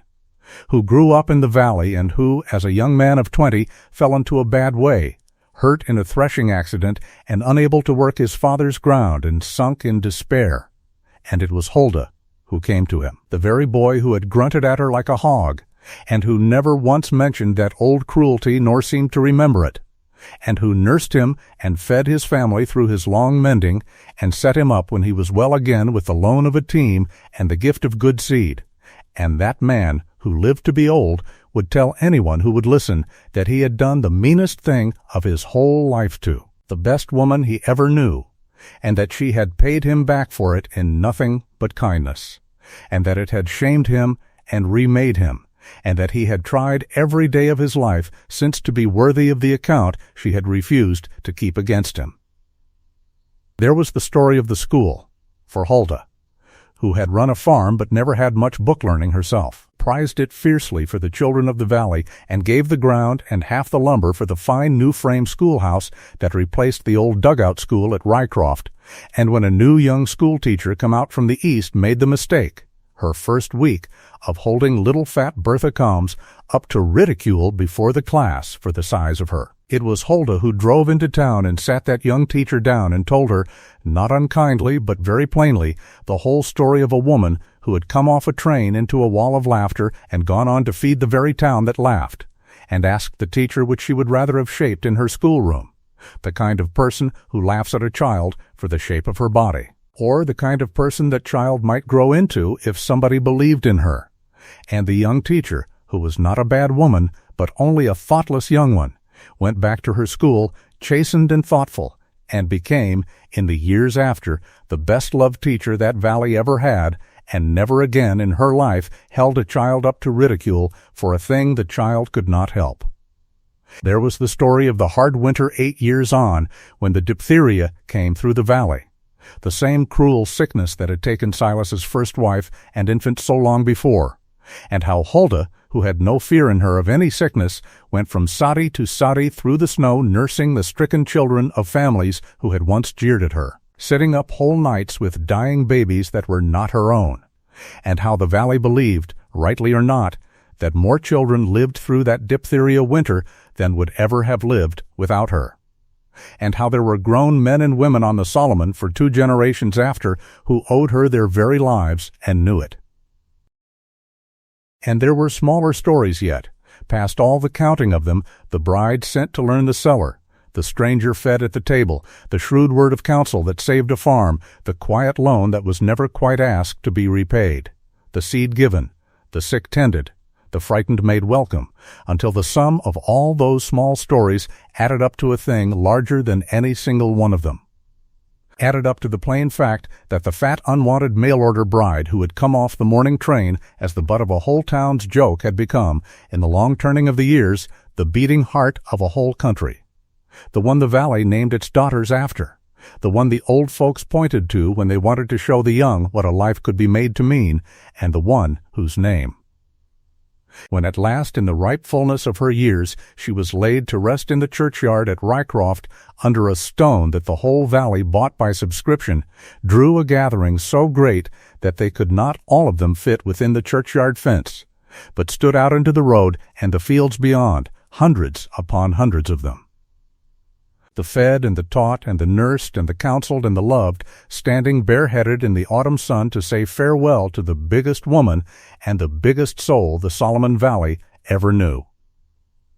If you had asked Huldah Renner, in the ripe evening of her years, sitting on the porch of the White House with a grandchild in her lap and the river bottom spread green below her, whether she was bitter about the way it had all begun, about the laughter on the platform and the pig noises and the slate at the store and the mocking name, she would have looked at you with those steady gray eyes gone soft and faded now with age but still shrewd, still reading you the way she read a field, and she would have told you no, that she was not bitter, not the least little bit, and she would have meant it, and if you had pressed her to say why, she would have thought about it a while in her slow, careful way, and then she would likely have said something close to this. She would have said that she had learned, over a long life, that the world hands nearly everybody some hard thing to carry, some mark or lack or difference that other people will use against them if they are low enough to, and that her hard thing had simply been more visible than most, that she had worn hers where everyone could see it and point at it, on the very outside of her body, while other folks carried theirs hidden inside where the pointing could not reach, but that everyone carried something. And she would have said that she had come, somewhere in the long years, to be almost grateful for the visibleness of hers, because it had done her one great service, which was that it had sorted the world out for her early and sorted it cleanly. A woman built as she was built, she would tell you, never had to wonder about people the way a pretty woman had to wonder. Never had to lie awake asking whether a man courted her for herself or for her looks or her money, never had to peel away the flattery to find the truth underneath, because the flattery never came, because the world showed her its plain, unvarnished face from the very start, laughed at her openly or accepted her honestly, and so she had always known exactly where she stood with everyone, and there was, she would say, a great freedom in that, a great clean freedom that the pretty and the fortunate never got to taste. And she would have said that her size had taught her, from a child, the one lesson that turned out to be the making of her, which was that she could not coast, could not skate by, could not trade on charm or beauty or the easy liking that comes free to some people, but had to be, in plain fact, twice as useful and twice as capable and twice as good as the next person if she wanted a place in the world at all. And that this hard early lesson, which had felt so cruel when she was young, had forged in her exactly the competence and the depth and the tireless working strength that had, when the terrible year came, saved a whole valley, so that in the end the very thing the world had meant, as her curse had turned out, by the strange arithmetic of a life, to be the source of everything good she had ever done or been. She would have said that she felt sorry, honestly sorry and not smugly so, for the pretty, slim, quick girls she had watched walk out with the young men back in Ohio all those years ago, the ones she had envied in her youth, because so many of them had been given the easy liking early and had never had to build anything underneath it, and had grown into women with nothing to fall back on when the looks faded, as looks always fade. While she, who had been given nothing easy, had been forced to build, from the ground up, a self that did not fade, a self made of knowledge and strength and kindness and the deep grammar of keeping things alive, and that self had only grown richer and more useful and more loved every single year of her life, right up to the porch and the grandchild and the Green River bottom, so that she had ended her days, she would tell you, the envy of every one of those girls, not for anything the world could see, but for the thing she had been made to grow on the inside, because the outside was never going to carry her. And she would have said, last of all, that she had learned the truth about laughter, the cruel laughter of a crowd, the kind that had met her on the platform, and that the truth about it was that it was not really about the one being laughed at all, but was about the ones doing the laughing, about their own fear, their own smallness, their own need to find someone lower to stand on so as to feel taller. And that once you understood that, once you truly understood that the crowd's cruelty was a confession of the crowd's own poverty and had nothing to do with your real worth, then the laughter lost the whole of its power to wound you, and you could stand in the middle of it as she had stood on that platform, calm and unbent, and even in a strange way pity the ones who needed so badly to laugh, and go on about the plain business of building a life so good and so useful and so full of love that the very people who had laughed would come, in the fullness of time, to stand bareheaded in the road to bless your name. And there is one thing more worth the saying, one last turning of this story over in the hand before we set it down, and it is about the cellar. The great deep cellar Huldah dug into the Kansas rise with her own broad hands while the valley laughed, for the cellar was the truest thing in this whole story and the deepest, and it was more than a hole in the ground for the keeping of turnips. The cellar was the whole of her, made visible. Everyone in that valley, in the fat and easy spring, had lived on the surface, had planted their single hopeful crop out in the open where the sun was warm and the work was pleasant and the reward looked certain, and had trusted, the way people trust in a good year, that the good year would simply go on being good. And they had put nothing by, had dug nothing deep, had built no cool, dark chamber against the day the sun turned enemy, because to do so was hard, joyless labor in a season when nobody could see the need of it, and it was easier and pleasanter to laugh at the strange fat woman breaking her back, digging a hole for a winter that seemed as if it might never come. But winter always comes. That is the one iron certainty under all the others, the thing Huldah had learned in her mother's deep Ohio cellar before she was 10 years old and never once forgot, that the sun is high in July and the lazy rest and the wise work, that between every harvest and the next there stretches a hungry dark, and that the whole art and grammar of staying alive in a hard world is the art of the cellar, the art of taking the surplus of the bright days when you have it and burying it deep and safe against the dark days when you will need it, and that this is true not only of turnips and potatoes, but of very nearly everything a person owns that is worth the owning. For a person may dig a cellar of the spirit as well as of the ground, and store in it against the coming dark the things that keep, the skills learned, and the strength built, and the knowledge gathered, and the kindnesses done, and the love earned and laid by. And the person who has dug such a cellar deep and filled it full through the bright, easy years will stand. When the killing season finally comes down, as Huldah stood, calm in the middle of the horror, with a lamp in her hand and a full store at her back, unafraid,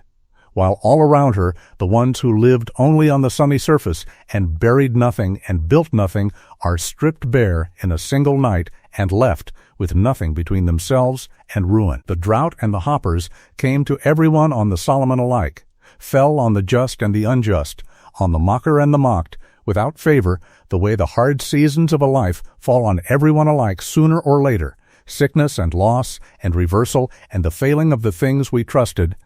The hard season is not the test, for the hard season comes to all. The test is what you dug and stored and built in the seasons before it, and whether, when the sky turns black and the roar comes on out of the northwest, you have a cellar to stand on. Huldah Renner had a cellar to stand on.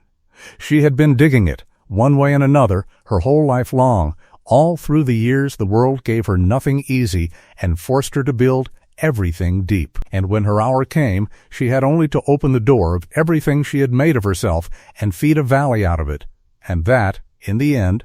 and not the turnips and not the turkeys and not the molasses money, is the real store that carried her and everyone she loved through to the far green side of the killing year. We began this story on a bright hot morning in the last week of May in 1885 on a railroad platform in a little Kansas town, with a whole community taking the smooth stone of its cruelty out of its pocket, the way a boy takes out a stone he has been saving,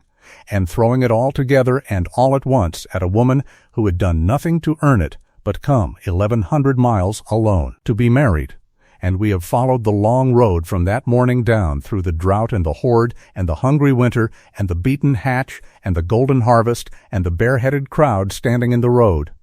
And it is worth coming back, now, at the end, to that platform and that thrown stone, and looking at it once more with everything we now know. Because the town of Rycroft did not know, that bright, cruel morning, what it was doing. It thought it was throwing a stone at a victim, at a big, soft, foolish creature who would flinch and weep and be broken and provide a season's easy amusement before the country finished her off, and it could not have been more wrong. For the thing it threw its stone at was the strongest and the wisest and the most necessary person ever to set foot in that valley, the one soul on the whole Solomon who was going to stand between the entire community and starvation not 2 summers hence. And the stone bounced off her broad calm back like a pebble off a granite bluff, and did not so much as mark her. And she picked up her carpet basket and walked on into the life she had come to build, and built it, and saved them all. And that perhaps is the thing most worth carrying away from the whole of it, that you can never tell. Looking at a stranger across a crowd, looking at the one who is different, the one who is easy to laugh at, the one the crowd has picked to throw its stone at, you can never tell what you are looking at, whether you are looking at the least among you, or, as Rycroft was looking that morning without the eyes to see it, at the very one who is going to save your life. The valley remembered. The valley told the story of that platform for 3 generations, told it against itself, kept it deliberately alive as a kind of warning handed down, grandmother to grandchild, and the moral they hung on it was always the same, and it was this: be careful. Be very careful of the one you are tempted to laugh at, for you are looking at a mystery you cannot read,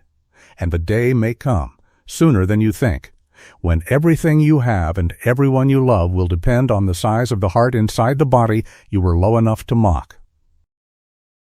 And little Effie, who grew up to be old Effie, the grave, dark-haired child, who had been the first to let go of the wagon wheel and put her small hand into the enormous hand of the stranger from the train, kept all her long life in a little carved box on her mantel, a hard brown lump of something that a stranger might have taken for a common stone. And it was not a stone. It was a lump of maple sugar, gone rock hard with the years, the very lump or a piece of it, that Hulda had offered her on the platform that first morning, saved and treasured through a whole lifetime, and Effie would take it down sometimes of a winter evening for her own grandchildren and tell them the story of it. The story of how her mother had come to her. And she never once in telling it called Hulda anything but her mother, and she never once failed to say at the end that the whole town had laughed the day her mother came. The whole town but one small frightened girl, and that the one small girl had gotten out of all that town the very best of what came off that train, and had known it, somehow, even then at 7 years old, weighing the vast kind stranger with a child's honest eye and finding her, past all the laughter, entirely and forever good. There is one night in the middle of all of it that we passed over quickly in the telling, and that ought, before we let this story go, to be told slow, for it holds the heart of the marriage, and the marriage was the heart of everything else. It was the first night of the hoppers, the night the great flight settled down over the river bottom to rest and chewed the country away in the dark, the night none in the valley slept, and inside the little soddy with the new glass window the three of them sat up through the long hours while the dry seething roar went on and on outside the walls, the sound of a million jaws. The sound of the whole world being eaten, and little Effie had cried herself at last to sleep in her stepmother's lap, and now only the two of them were awake. The big shy man and the bigger calm woman, sitting close together by the low fire with the sleeping child between them, and Silas Renner, who had faced blizzard and drought and the burying of a wife and child, and had never in his life been a man for talking, found that night, in the dark, with the horror seething beyond the walls, that he needed to talk. Needed it the way a man needs air. And he began, haltingly in his slow way, to say the things he had carried unsaid for a year. He told her that he had married her out of plain need, that he would not lie to her about it, that he had needed a mother for Effie and a pair of hands for the claim, and had thought, when he wrote that advertisement, that need was the whole of what he was after, and that need was all a man of his years and his sorrows had any right to expect. And he told her that he had been wrong, that somewhere in the months of digging beside her and eating her good food and watching his daughter bloom under her hand and hearing her low laugh come back to the poor house night after night, the need had turned into something he had no word big enough for, and that now, on this terrible night, with the country being eaten and every reason in the world to be afraid, he found that he was not afraid at all, and that the only thing in him bigger than the not being afraid was the plain wonder of sitting in the dark beside her, and that he had thought his life was over when the diphtheria emptied his house 3 years back, had thought a man got only the one chance at that kind of fullness, and that his had been used up and taken from him, and that he did not understand and would never understand what he had done to deserve a second chance at it coming to him off a railroad train inside the very body the whole town had laughed at,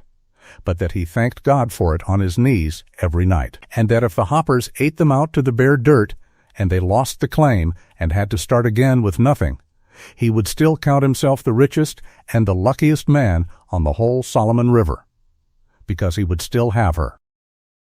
And Hulda, who had crossed 1,100 miles telling herself over and over not to hope,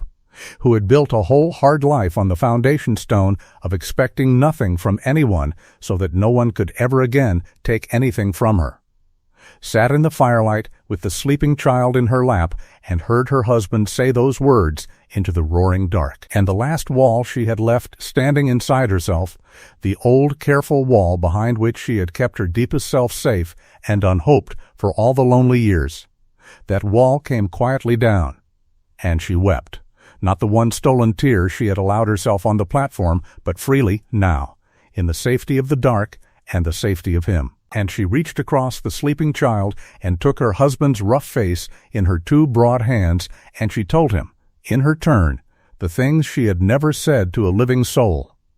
that she had given up on this, given up on it so long ago and so completely that she had forgotten it was even a thing to give up on, had made herself a life of being useful, because being loved was a door she believed had been shut against her before she was ever old enough to knock on it, and that he had opened that door, quietly, without seeming to know he was doing anything remarkable at all, just by writing that he wanted a strong pair of hands and a willing heart and meaning it. Just by standing up on that platform in front of the whole jeering town and calling her a rival, a gladness. And at whatever came now, hoppers or drought or ruin or want, he had already given her the one thing she had wanted her whole life and stopped believing she would ever have, which was to be, to one good person, not a burden to be made room for, nor a joke to be laughed at, nor a useful pair of hands to be hired, but a woman, chosen, and wanted, and loved. And the two of them sat there in the firelight, holding on to one another across their sleeping child, while the country was devoured in the dark outside. And they were not afraid, and it was. The both of them would say in the long years after, when they spoke of it at all, which was seldom, for it was too dear to spend in much talking, the truest hour of their whole lives together, the hour they became, past all bargaining and all need, one thing that the world could break the fields of, but could never break the heart of. And that, in the end, is why the hoppers lost. Not only because a wise woman had planted the tough crops and dug the deep cellar and bought the foolish turkeys, though she had done all that, and it mattered, but because down in that little soddy on the night the sky came down, two people who had each of them given up on love found it in the middle of the ruin and held on to it, and a house with that in it, a house with a full cellar under it and that above it, is a house that no plague on God's earth can starve, and the valley that learned to build such houses, cellar below and love within. In the hard school of that killing year was a valley that never again, through all the hard years that came after, as hard years always come, stood helpless before the dark. And there was one more reckoning that the hungry winter brought, and it is worth the telling, because it shows how completely the tide had turned. In Rycroft, in the fat spring, there had been a woman named Cordelia Ainsworth, the wife of the man who owned the freight line and the biggest house in town, a handsome, sharp-tongued woman who fancied herself the leader of the valley's society such as it was, and it was Cordelia Ainsworth, who had done more than any other single soul, more even than Dell with his read-aloud letter, to stir the town up against the Ohio bride. For she had gone about that spring with her nose in the air, pronouncing it a disgrace and a scandal that a decent widower should send away for such a creature. And it was her voice, sharp and carrying, that had led the laughter on the platform, and her example that had made the meanness fashionable. For meanness is very often a fashion, set by the proud and followed by the weak. And Cordelia Ainsworth had not come, that first hungry autumn, down the river road to the turkey farm, though her family was as hard hit as any, for her pride was the fiercest in the valley, and she would sooner have starved, and very nearly did. But there was a child. There was a little Ainsworth girl, the youngest, a frail thing of 4 years. And in the deep of that first winter the child took sick, a wasting sickness of the chest that the drought-weakened, poorly fed body could not fight, and the doctor, when he could be got, shook his head and spoke of keeping her comfortable. And Cordelia Ainsworth, who had led the laughter on the platform, sat by her dying child in her fine cold house, with no good food in it and no strength in the little body to draw on, and came at last, as the proud always come at last, to the end of her pride. And she did a thing that must have cost her more than we can easily reckon. She wrapped up her sick child in the middle of a January night, and she drove out alone through the snow to the door of the woman she had despised, and she knocked. And when Huldah opened the door, Cordelia Ainsworth stood there in the lamplight with her dying daughter in her arms and every particle of her pride in ruins, and she could not even speak, could only hold out the child. And Huldah Renner looked at the woman who had led the whole town in jeering at her. And she did not say one word of it, not one, did not so much as let it show in her face, but only reached out and took the sick child gently into her great warm arms and drew the mother in out of the cold and shut the door against the winter. And she went to work. She kept the Ainsworth child in her own house for 3 weeks, and she fed it, drop by patient drop at first and then more, the rich broth and the good milk and the nourishing things that the child's own house had not had to give. And she sat up with it night after night through the worst of the fever, she and Cordelia together on either side of the little bed. The despised woman and the proud one, And somewhere in those long nights of shared fear and shared hope, the two of them became, of all unlikely things, friends, real friends, the truest kind, forged in the one fire that burns away everything false. And the child lived.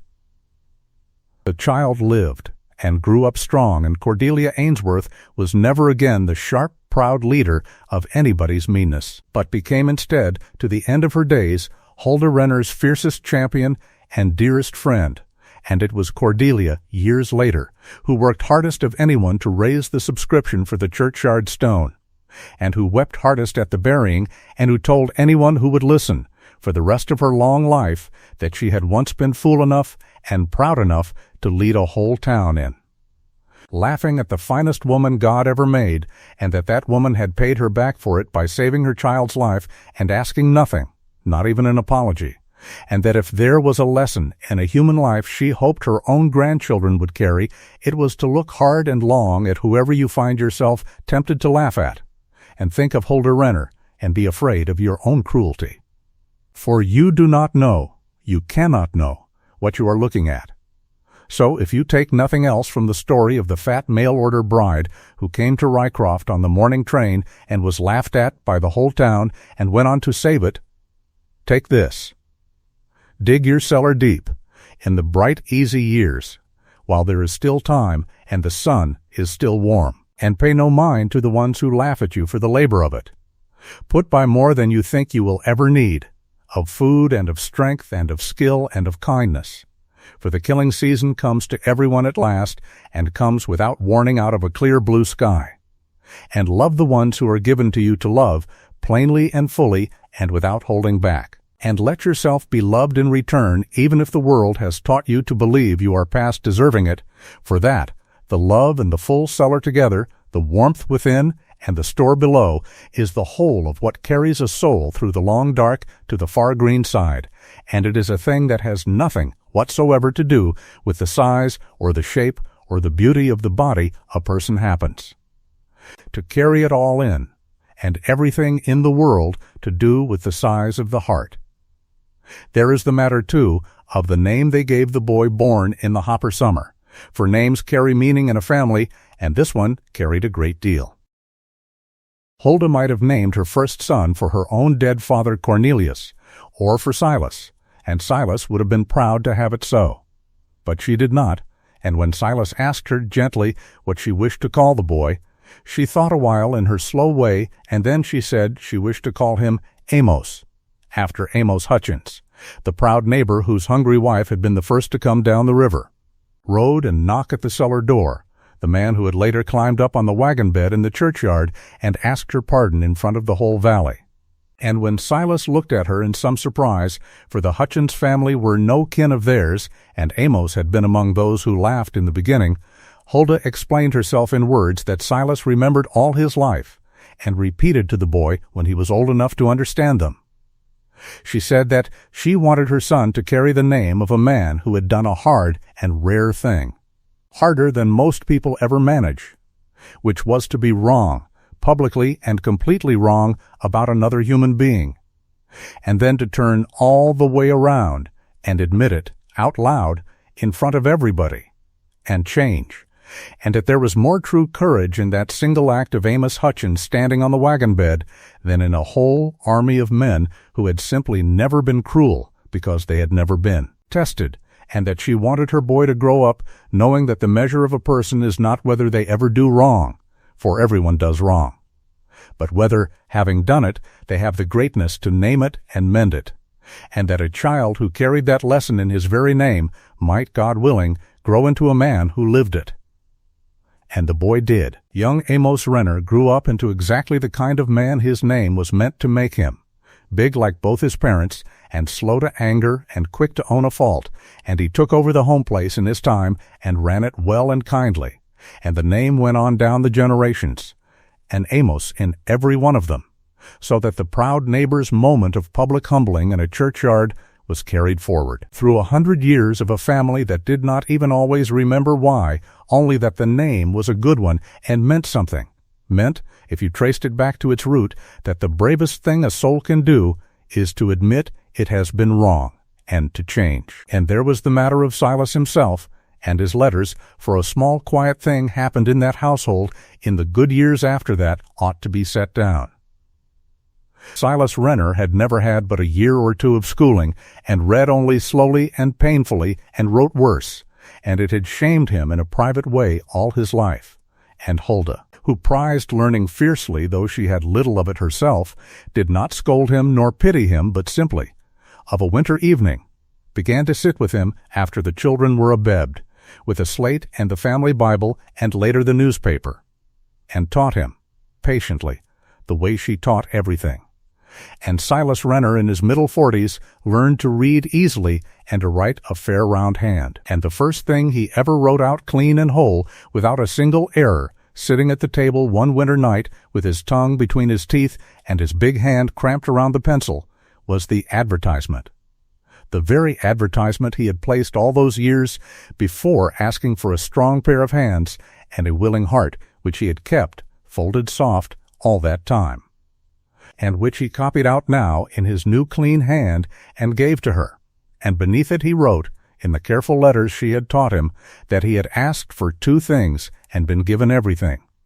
And Huldah kept that paper to the end of her days, folded in the little carved box with Effie's lump of maple sugar,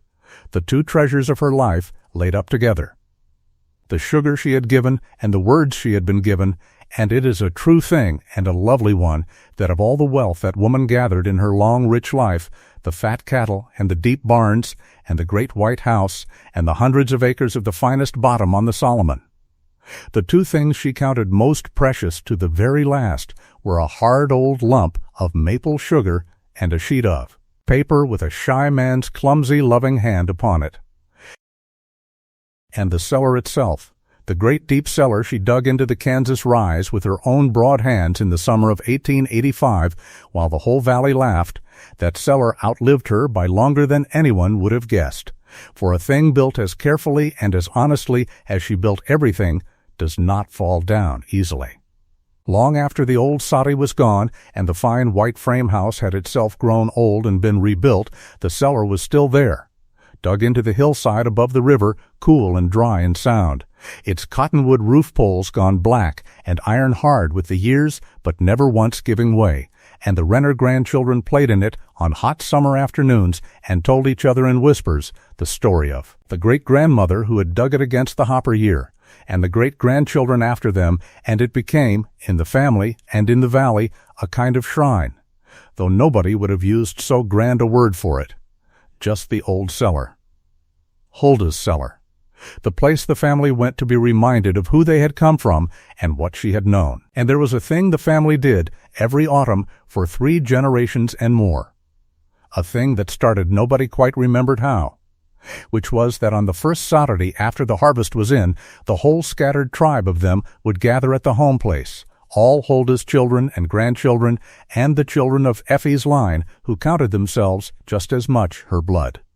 And they would carry the first and best of that year's harvest down into the old cellar and lay it on the ancient slatted shelves, a ceremony of plenty, a keeping faith with the woman who had taught them that the surplus of the bright days is a sacred trust to be buried deep against the dark, and then they would climb back up into the gold October light and spread the tables and eat together. And one of the old ones would tell, again for the young ones who were hearing it new, the whole story from the beginning. The railroad platform, and the laughter, and the turnips, and the turkeys, and the sky turning black, the story you have just heard, and there was never a year in all that long, faithful stretch of years that some child did not ask. At the end of the telling, the same question children always ask, which was whether it was really true, whether there had truly once been a time when the whole town laughed at their great-great-grandmother just for being big. And the old ones would say yes. It was really true, and the child would look around at the groaning tables and the gathered 100 faces of the family she had built and try to fit that against the picture of one large woman standing alone and jeered at on a railroad platform with a carpet basket in her hand, and fail to fit it the way you cannot fit an acorn against the oak. And that failing, that honest childish inability to see how the one could ever have grown into the other, was itself the truest monument the woman ever had. Truer than the subscription stone in the churchyard, for it meant that she had built something so large and so warm and so permanent out of so small and so cruel a beginning that her own descendants could no longer even imagine the smallness and the cruelty, could no longer believe the world had ever been a place where such a woman could be laughed at, and if that is not a life's work well and truly finished, then there is no such thing under the sun. Huldah Renner knew that all her life, and lived it, and taught a whole valley to live it, and lies now these many years under her subscription stone in the churchyard at Rycroft, with the whole of that grateful country sleeping around her, and if you were to stand there on a still evening, they say, in the long gold light coming off the river bottom she saved, you could believe you saw it yet, the small, warm, steady glow of a lamp being carried down into a deep, cool cellar, and a great calm woman standing among her loaded shelves in the dark, unafraid, with more than enough, and glad to share it, world without end.